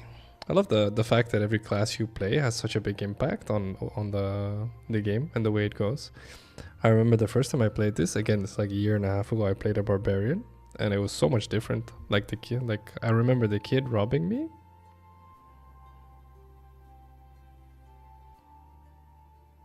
And I remember just, I don't know, I feel like there was a lot more combat because I wasn't persuasive at all. So it's super interesting. It's interesting. Thank you for hanging out, team. What else do I have on positivity? Hey, you didn't answer, Ariadna. Well, when I answered about positivity, like, again, like I mentioned this yesterday as well. I think the biggest mistake we make as people when we talk about positivity, this annoys me as well still to this day. This is how much I am innately a pessimistic person, I suppose, and how much I force myself not to be, having learned what I have learned throughout my life, is that sometimes people talk about positivity and optimism, but in my opinion, what they're doing is called naivety, right? And I've always asked myself, so where's the line, right? Where's the line where optimism converts into just stupid, right? I'll call it stupid, but naivety, I think, is the right term, right? Where you're just like, no, you can't say that. And I know for a fact that it's an extremely hard line, and of course it's not. Calling it a line is wrong. It's probably better to call it a zone, right? And so basically, I think if there were a line, I would define it as you have to acknowledge that there is bad in the world. You have to acknowledge that there's negativity in the world, right? So it's not a matter of pretending it's not there. It's a matter of accepting it for what it is. And then once you get to that point, to move forward, to not say, okay, well, since it's there, I may as well, be miserable, suffer, feel awful, go through agony. Like, and instead of doing that, saying, you know what, yeah, it's there, okay, right? And then get to a point where you're like, all right, let's move on, right? Like if you've ever had someone in your family or someone you loved die, right? Someone who passed on, the way you feel, when you're at their funeral or their cremation or whatever it is, right? That emotion fades over time. And the question is, how does that fade? What happens, right? Because that person used to be dear to you and they're just gone now. So how can the emotion be so strong then and then fade? And then that's usually where people say, well, time heals all wounds, right? And yeah, okay, you could say that, but then what is PTSD then, right? Because that's people with decades of suffering, and there's people that die of old age with PTSD. So apparently it doesn't heal all wounds, right? You could argue. But then the question again is like, okay, so what exactly lets us move past someone, dying in our family or you name it? And I think it's a matter of accepting that when someone dies, I think we accept much more easily, because we have to, that there's nothing we can do about the situation. There's nothing you can say, there's nothing you can go after, there's nothing you can chase to bring that person back, and your brain understands that. And so therefore the only logical conclusion, the only logical move is moving forward. And again, I'm not saying that you can't be emotional when you think about them, but the way you feel when they die, when you hear that they die, or if you're there when they die, the emotion is not that heavy anymore. And I think that's the thing that obviously I'm talking about someone passing at this point, but I could say this about just about every negative experience in life, where the moment you accept that negativity in itself is something that either breaks you or fuels you, and you get to choose which one. And most of us don't choose consciously. Most of us let it happen, I would say. Oh no, where's Ariadna? No, I said what did you say? Let me see. You said I'm confused. You did say you were arguing for viewing everything as positive instead. Isn't then him viewing it as a negative a fundamental divergence from that? And then I said no, I'm not arguing for seeing everything as positive. I'm arguing for understanding that once you hit with a negative, converting it into a positive as fast as you can, which arguably I guess is seeing it as a positive, but we're doing semantics again, which is a thing I think between us at this point. But seeing things as a positive as fast as you can get it to a positive is everything. Hello Ahoy, how are you doing? Oh, no problem, man. We just chilled in Baldur's Gate. It was fun for me to play. I'm playing a halfling ranger, so I'm a cheeky little British halfling basically, so it's fun to do. Been forever since I played that game, so it's fun. Thank you. How are you doing, Ahoy? And I'm gonna try to do the same way I do it in videos. Try to have like prepared like stories about specific topics. And today I chose to do the concept of optimism and positivity and why I think it's so hard for us as people. Which basically I could summarize it by saying, you know, the negativity bias is so incredibly strong in our mind, and it should be because it used to be, you know, danger could mean death, and so therefore you have to pay attention to danger. But nowadays, like, danger is probably best translated to social discomfort, right? Most people are like, you know, I don't want to say anything because people might laugh at me. It's like, really? Is that really enough of a motivation for you to not stand up for what you believe in? Are you serious? You know how bad that is for you mentally? For you to say, well, I wanted to say something or I wanted to do something, but I was scared that people might look at me funny. You know how insane that is? So you're basically saying the things you believe in are worth less than you feeling uncomfortable for a bit. Right? And so all these little things, mentally speaking, I think are gigantic. So yeah. Still going through pneumonia? No. That sucks, but I hope you get better quick. Drink enough water, by the way. That's true for every infection. That's always true, to be fair, but it's definitely true when you have an infection. If you have a very heavy infection, it can turn into something called sepsis, which is unlikely that you'd get. You guys are young. But basically the bacteria goes into your blood flow, and then your blood vessels start dilating, which means that you need... and when they dilate, it reduces your blood pressure. So there's two ways to fix this. We either need to give you medication that constricts your blood vessels again, which you need to be in a hospital for, or we give you extra volume. So translated, you need to drink more water. And if you're in a hospital, we'll give it to you through the IV. So there's more fluid in the dilated vessels, basically. Drinking a crap ton of tea. Yeah, that's fair. It's better to drink pure water, though. It's always better to drink water. That stuff is holy, basically.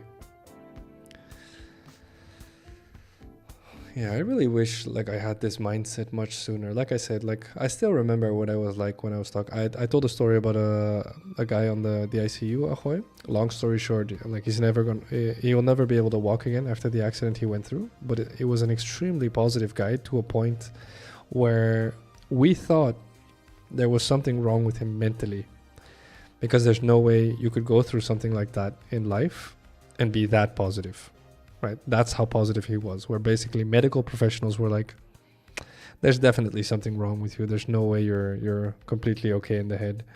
Right? But he actually was. That's just him, apparently. And it was super interesting, like I said, because you know I was talking about how he was a really social person. So he has like way too many friends. Like every single day there was like 3-4 people visiting him, and it's a different person every single time. So 4 different people every single day. That's how many people this guy knew. Right? And so it was such a, like, I'll be honest, as an introvert, I really don't want to know that many people, but he loved it. But there was so much. Like, all of them said the same thing about him, right? All of them said, yeah, he's always positive. He's always, that's just how he is.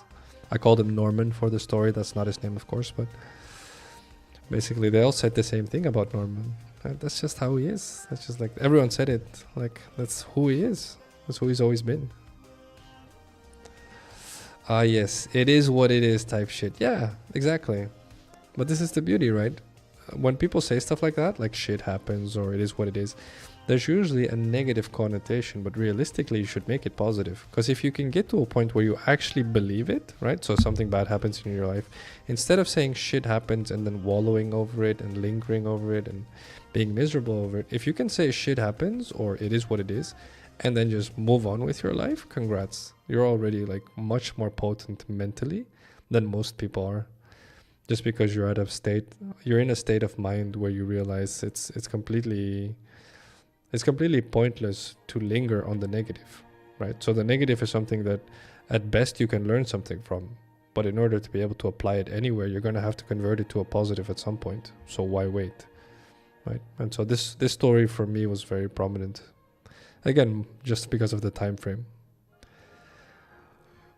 Within weeks, to change the way you look at your life and the rest of your life's trajectory, he was 27 when this happened, to look at it that fast, to be able to reframe your entire life that fast is insane. Absolutely insane. Like I envision going on vacation with my kids, you know, driving to, you know, my children's graduation or whatever it is, right? All of it I would have to reframe my entire life, and that's insane. It's absolutely nuts. Hey, what's up, Donster? Is this your first playthrough? Yeah, well, I played it last time I played it. I looked at the Steam thing. It was September 2023, but I never finished the game. And so it's pretty new to me. And the first time I played it is 2 years ago. I played it as a barbarian, and so I'm playing it completely different now. So yeah, I would say yes, it's a first playthrough. Like most of the stuff I saw today, like I don't remember. So definitely a first playthrough. How you doing, bud? Let's see. Well, would this fit under your position? Acknowledging the negative event condition as negative, but trying to make it so the negative in it affects you as little as possible, perhaps not at all, and taking advantage of a positive opportunity appearing from it, if there is one. Yes, but you can remove the last part. There is always one, Ariadna. That's the point. Like I cannot give you, like, give me anything. Give me the worst you can give me, right? I'll let you hit me. I'll give you 3 chances, okay? And I'll most likely I'll know someone who's gone through at least one of those things, unless you involve a dragon or something. And I'll give you how they flipped it, or how I would be able to flip it at this point, hopefully. So theoretically, I should say, because I sure as hell hope I don't ever have to go through something that bad where my mentality gets tested. But I think I'd be able to handle it at this point. Definitely not at that point in my life. Antibiotics time, yes sir, definitely don't miss antibiotics. Missing antibiotics is a big deal, by the way. A lot of people don't know this, but if you take your antibiotics, you have to like they'll tell you to take it for a week. You have to take it for a week, because if you start feeling better and then you stop taking it, there's a chance that the bacteria you had, what is it called? They gain immunity or resistance to the antibiotics, and so if they, you know, get a resurgence, then now you have a stronger bacteria, and so now the antibiotics wouldn't work anymore. So you have to finish I don't know what it's called in English, but basically the whole thing. So if it's 7 days, it's 7 days. If it's 5 days, it's 5 days. Let's see. Oh, it's only once a day. Okay, that's good. That is good. What did they give you out of curiosity? What antibiotics are popular for pneumonia in the Czech Republic?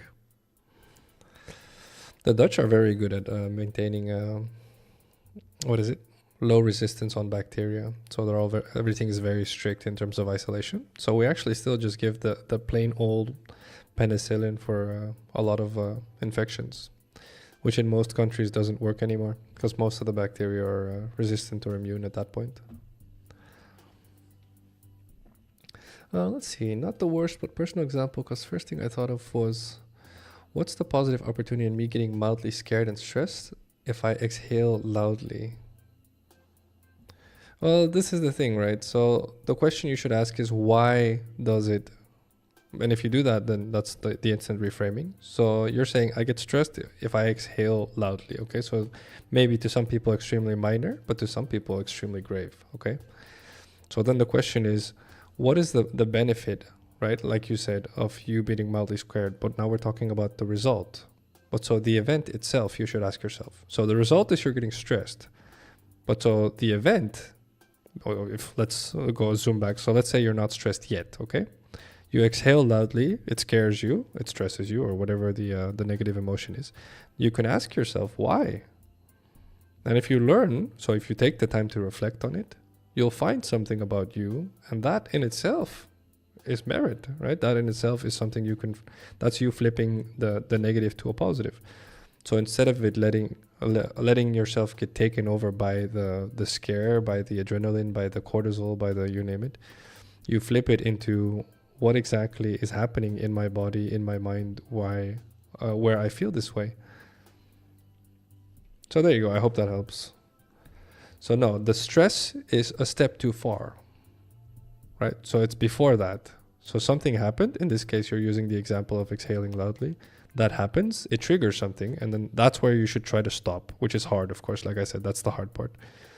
Because if you stop here and you ask yourself, why am I getting stressed over exhaling loudly?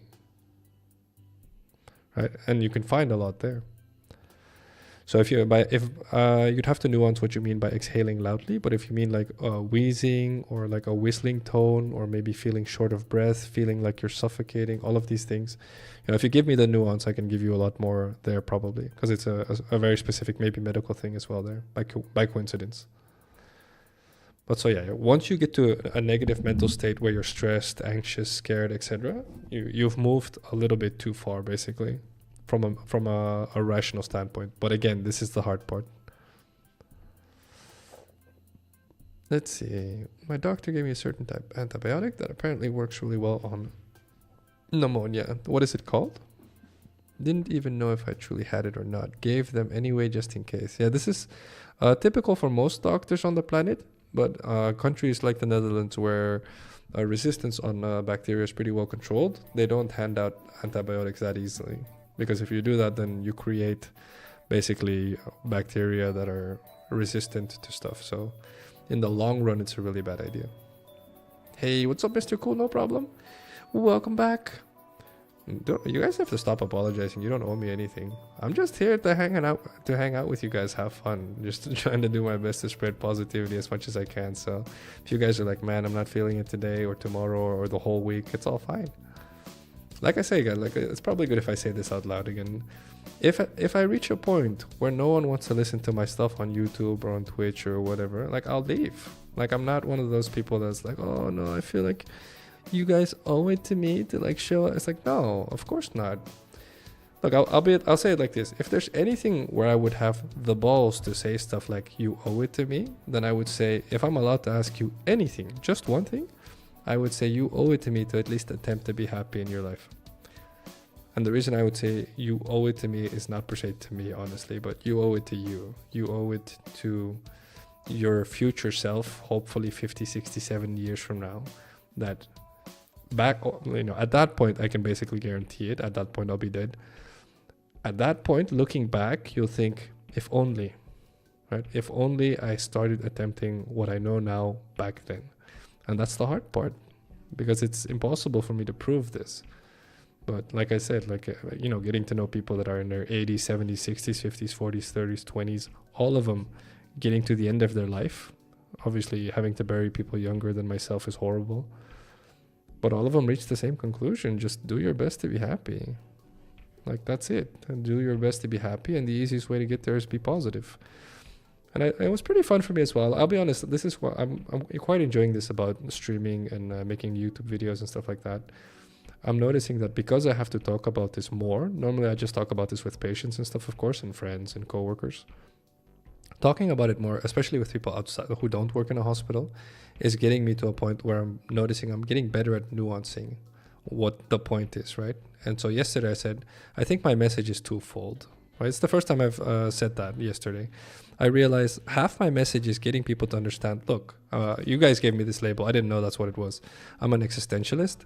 So long story short, I don't think life has a point. I think we have to give it a point, right? So if someone's like, well, there's a greater meaning. I go, oh, no, there's not. There's really not. Like, there's not a chance in hell. Like, sure, whatever. If I'm wrong, I'm wrong. If, for all the religious people out there, I definitely hope I'm wrong. I'll be honest. But for all intents and purposes, right, if you're a rational human being, right, like, what?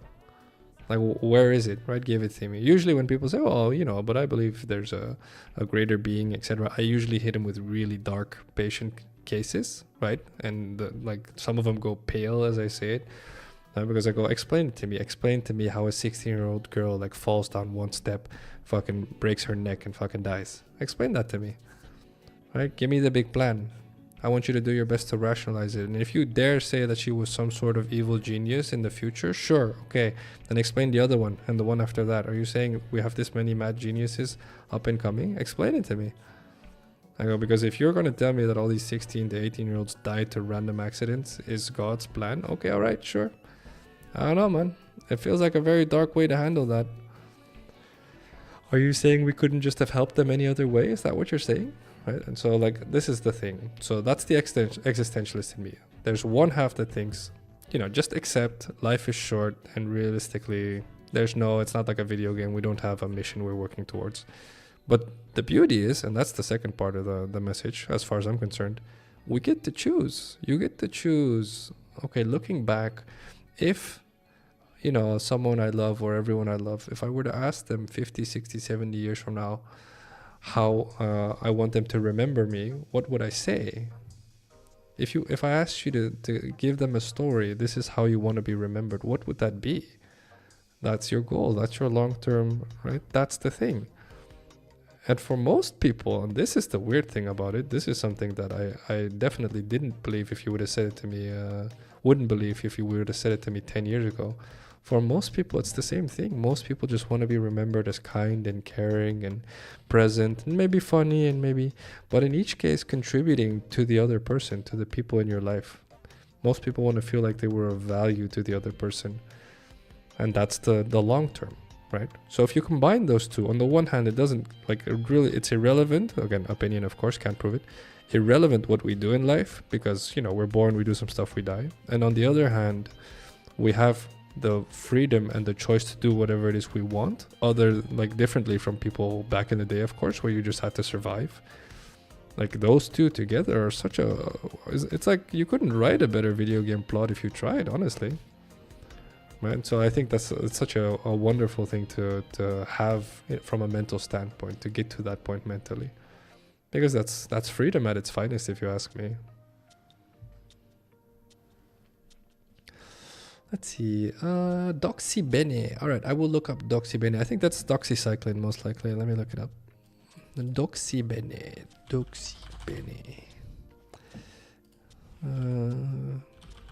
Tablets. Yeah, it's doxycycline. Yeah, okay. All right, good to know. It's the same here. It's pretty cool, actually. I don't think it's that. I don't know what category it is exactly. I'm not that far into microbiology, but it is common here as well. Thank you, Ahoy. Oh, sorry, you wrote it as well. My bad. Right. This was all part of my plan. God, probably. Yeah, if it was, I'll quote. I love. There's a movie where Lex Luthor says this to Batman. I think it's Batman versus Superman, which wasn't the best movie, but. He says to Superman, I learned long ago that if there's a God who's all powerful, he cannot be all good. And if he's all good, he cannot be all powerful. Right? And it's such a potent and basically biblical quote at that point, right? Because it's accepting that if something were to be truly, truly good, you have to accept there's situations where maybe perhaps it's not a good idea to be good, right? In life or death situations. If a tiger, again, I'll use a tiger as a metaphor. If a tiger threatens your life and it's you or it, right? There's not a person that's going to be mad at you for killing it because that was the situation, right? You don't have to justify you having to kill it. There was no choice. That was it, right? And so that's the point, right?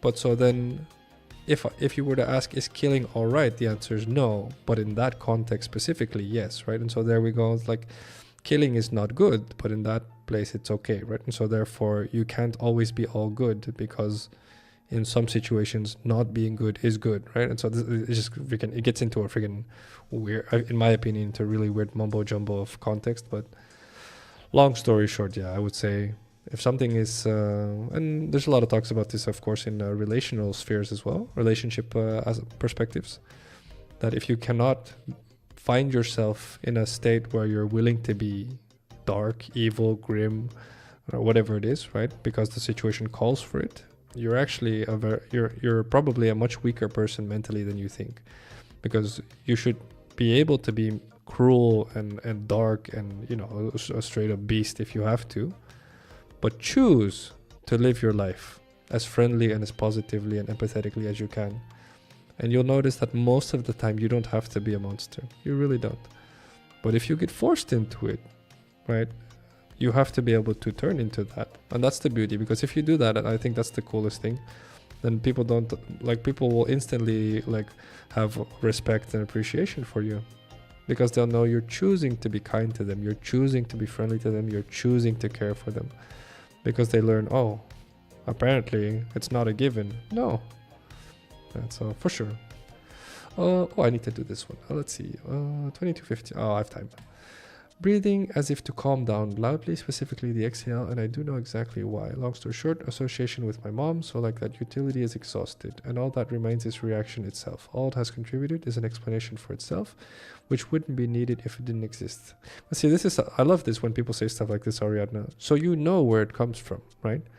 And so you're basically for yourself, and I hope that it's not too confrontational if I say it like that, right?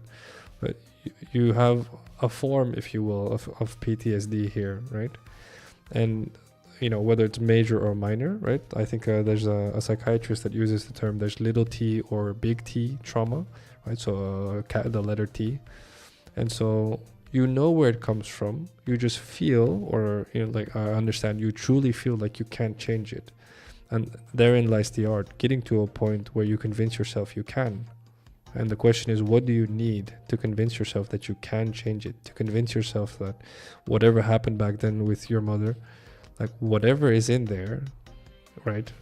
What do you need? Why do you believe you can't change it? Right? That can be a lot of things. You know, there's a lot of people with trauma that this is probably the best example I can give. I sure hope that this doesn't trigger anything for anyone. But for example, people that get raped, both men and women, are oftentimes scared to ask for help, and a lot of them feel like it's their fault, which is nuts to think about, right? Like, where the hell does that come from, right? And so getting them to a point where they realize it wasn't their fault, that's usually the breaking point. That's usually where, if they can truly, because, you know, people can say it to you, but that doesn't matter. You have to believe it. And so someone saying it to you is not enough, right? You have to convince yourself of it. And so when you get to that stage where you realize, for them, right, where you realize it's not me, right? This was circumstance. So was it shit? Yes. Is it horrible? Also. But you don't need to linger there, right? And that's what they've been doing. And this is, again, like it's pointless for, I think there's a psychologist that says it. They never start the conversation. A psychologist will not beg you to come to therapy. You have to come to therapy because you want things to get better. It doesn't work if someone drags you into it. It doesn't work if someone says, hey, you need to talk about this. That doesn't work. It has to be the other way around. It has to be you that says, I want to talk about this. I want this to change. I want things to get better. Else it just doesn't work. So it's complicated and in that sense simple at the same time. Let's see, that's called the Epicurean paradox, by the way. The god either evil or not power thing. Oh, cool. Thank you. I didn't know that. Thank you so much. Apparently at least 1800 years old. That's fair. Okay, cool. Thank you so much. All right, guys. I had a good time talking about positivity and optimism. And the game was super chill. If anyone wants to play with me next time, you are more than welcome to. I feel like it's definitely a game that's more fun in multiplayer. Preferring it over playing with playing as one person with 4 characters. So feel free to join next time, guys. I enjoyed it. It worked well, honestly. It was exactly how I hoped, especially with Ariadna in chat. So thank you for that, Ariadna. So I wanted to have more time to talk about, you know, these types of talks, the actual profound talks that I like talking to you guys about, stuff that I hope will add a giant amount of quality to your life. And maybe, okay, I'll take the time because it's the last stream. I'll tell you guys one short story where, again, this is stuff that I learned to believe over time. Why would I spend so much time trying to talk to you guys about these topics, knowing for a fact that it's you that has to believe it? And I'll give you guys one of the best stories I ever had. I was playing a game called WildStar, and I played it with a guy called Can I say? Yeah, I don't think he cares. Yeah, right. So his in-game name was Mufufu. Okay, so his real name is Mike. Right? He's a super nice guy. Now, Mike was a military guy, super friendly guy, and Wildstar was a pretty hardcore game.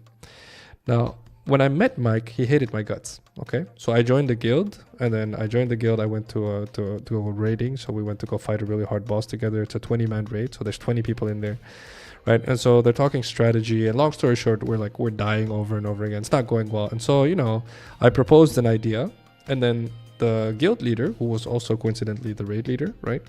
He was like, oh, that's a good idea, right? And Mike really didn't like this, right? So Mufufu, he was like, this is annoying. And he's like, oh, we can't do this. It's not doable. We should just leave. And I was like, I think it's doable, right? And then he was like, who the fuck are you, right? And so I was like, okay, all right, chill, right? And so long story short, we tried a couple more times, 2-3 more times. And on the third time we killed it. So we'd been dying for hours, right? And so on the third time we kill it using the strategy I recommended, right? And so now obviously, on the one hand, Mufufu was happy we killed it. On the other hand, he's like, right?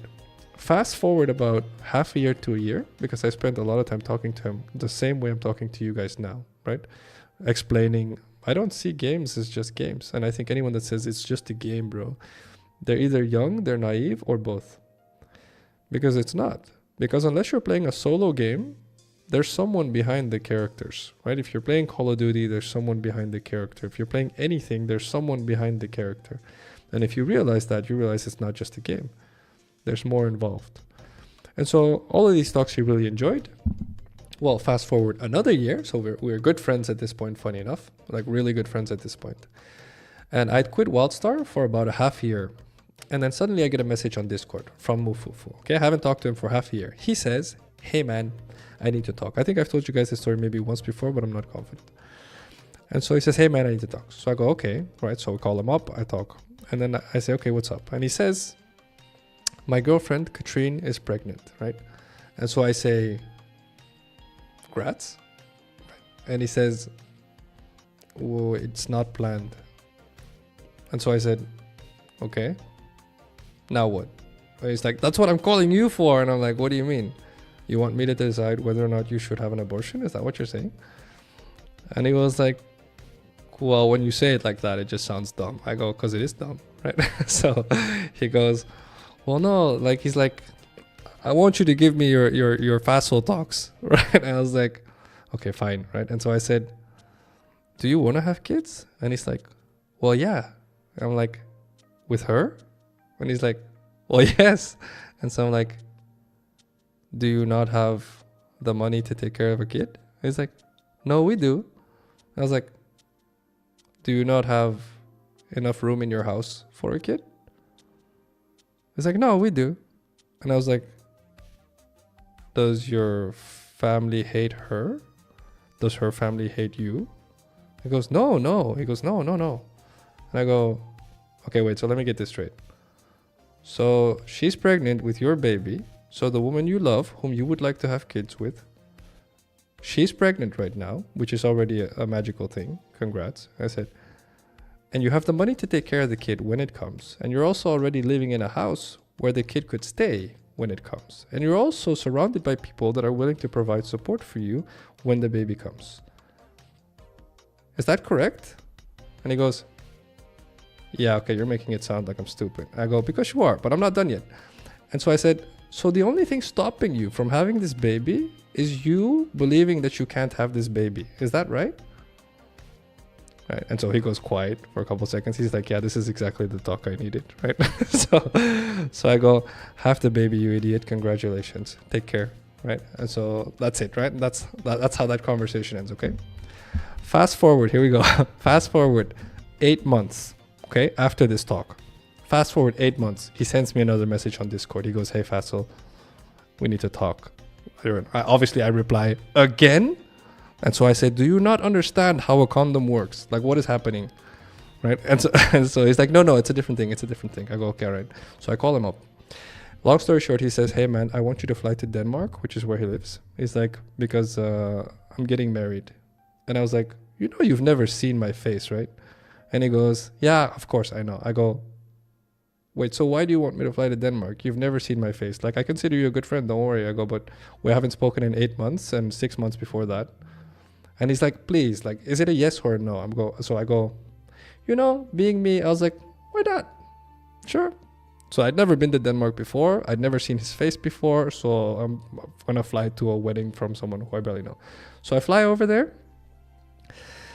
I land. He realizes I'm 6'3", so he's like, "Whoa, you're a tall Asian dude." I was like, "Yeah, I told you that before." He's like, "Oh, I thought you were joking, man. I thought you were a tiny little Asian with glasses." I was like, "No, I'm not, man." Like, I'm sorry. And so I go over there. I'd never seen his family before, and literally how he's introducing me is, this is a guy I play video games with. That's literally how he introduces me to his family-in-law and his family. I go, "This is great. This is freaking great." Right, so I'm over there, you know, I'm helping them arrange the setting for their wedding. So I'm like carrying stuff, and he's like, "Oh, you don't have to do that." I go, "Dude, you're introducing me as the guy you play video games with. I am definitely not going to sit here and just do nothing," right? So I'm over there in a, you know, we'll call it buttfuck nowhere. Like it's a random little village in Denmark.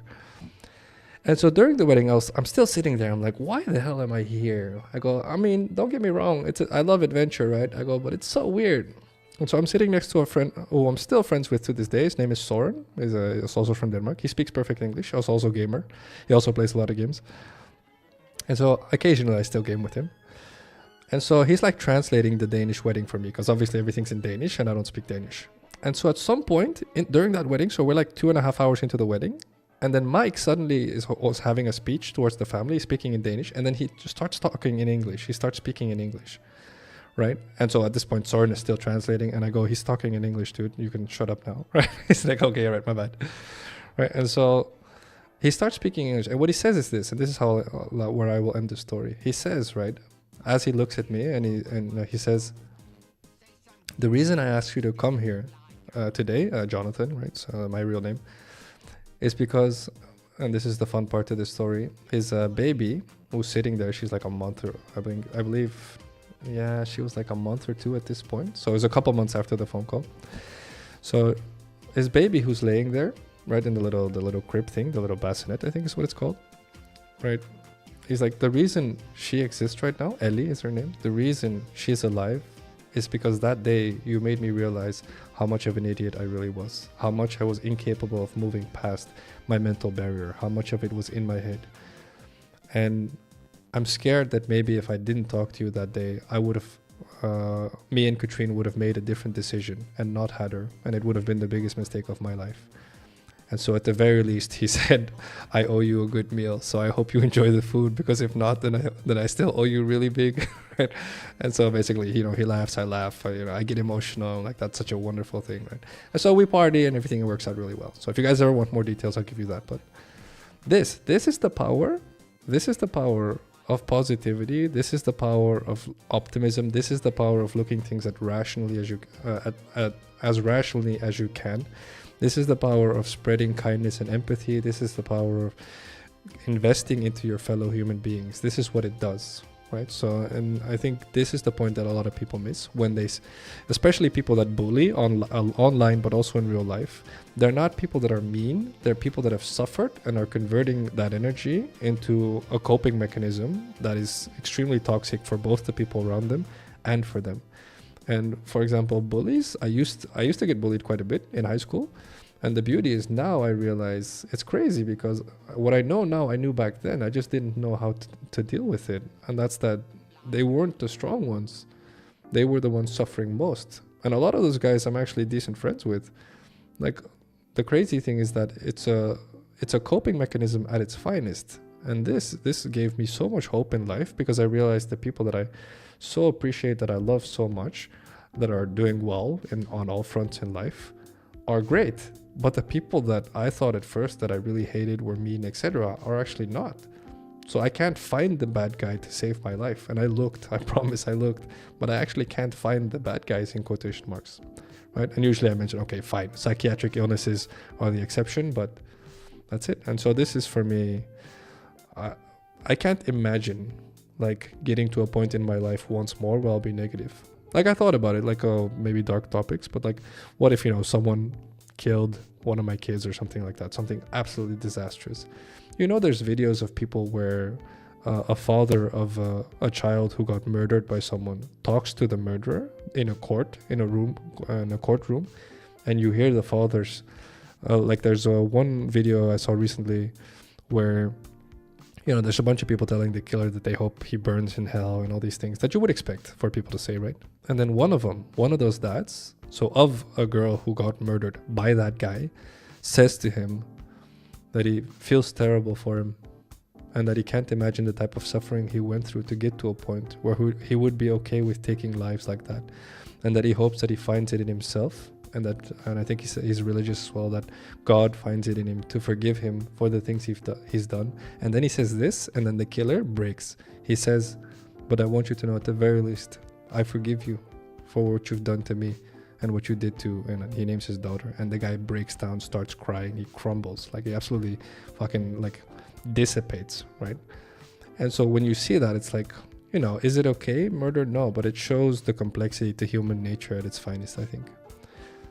So I really, really hope that at the very least you guys get some strength out of the knowing this, where the worst situations in your life will get better. You just have to make sure, if anything, you don't even have to be as positive about it as I try to ask you to be. Just brace, right? Just realize time will heal those wounds. It's extremely rare for time to not heal it. And if time doesn't heal it, that just means that you're stopping it. You're stopping the heal, if you will. But it's nuts. All right, guys, I went overboard a little bit, 10 minutes, but good enough. Let's see. I hope you guys enjoyed the stories. Of course, thank you for listening. Tried Baldur's Gate 3, spent like 2 hours in character editor and then 5 minutes in playing it. Realized the gameplay isn't for me. That sucks. It's definitely one of those games I feel that's more fun with 4 people though. Like I enjoy D&D and storytelling and stuff like that enough, I feel. So I'm definitely not like some people, but I enjoy it enough. But I think if you play a game like this with 4 people, it's hilarious. Just because, you know, all the little decisions you make, and like, you know, maybe you guys are talking to someone and I can sneak up behind them and pickpocket them, right? There's all these little things that you could do. That's just, I feel like it's way too funny. Even if it's truly just a game, I do think stating that carries no real meaning, even if the implied meaning of don't have such a strong reaction to it is useful in context. It's better to state it directly. Yeah, but that's the point. When people say it's just a game, they usually say it in a condescending manner, right? And so even if you were to say it in a non-condescending manner, so maybe even a supportive way, you know, getting people to not be so emotionally invested into it, you're still missing the point, right? If someone is so emotionally reactive to something, you should ask, hey, are you okay? Right? Because for all intents and purposes, what could possibly get someone so triggered over dying or losing in a video game? There's no way it's the video game. There's something beneath it. There's no chance that there's a virtual character that like crumbles and then someone has a mental breakdown. Not a chance. Right? It's not the virtual character. That's not what's happening. There's something beneath it. And so don't talk about the character. Ask what the hell's going on. And then sometimes people are like, yeah, I don't know the guy. I go, well, maybe you should try, because apparently you've been given a chance to make a difference in someone's life by being there. You're the one that happens to be there when they're crumbling. So you can either now be like, oh, it's just a game, bro. Or you could ask, hey, are you okay? And the second one, this is the beauty to it. The second one is going to make you the type of human being that's proud to look in the mirror and say, hey, holy shit, you make a difference. So why not? Worst case scenario, they get more mad at you, and then you can just be like, okay, I'm sorry, and then you back off, and then you move on with life, which is the same thing you would have done if you had just said, hey, it's just a game, bro. Right, so why not at least try, right? Give it an attempt. All right, guys. Time for me to bounce.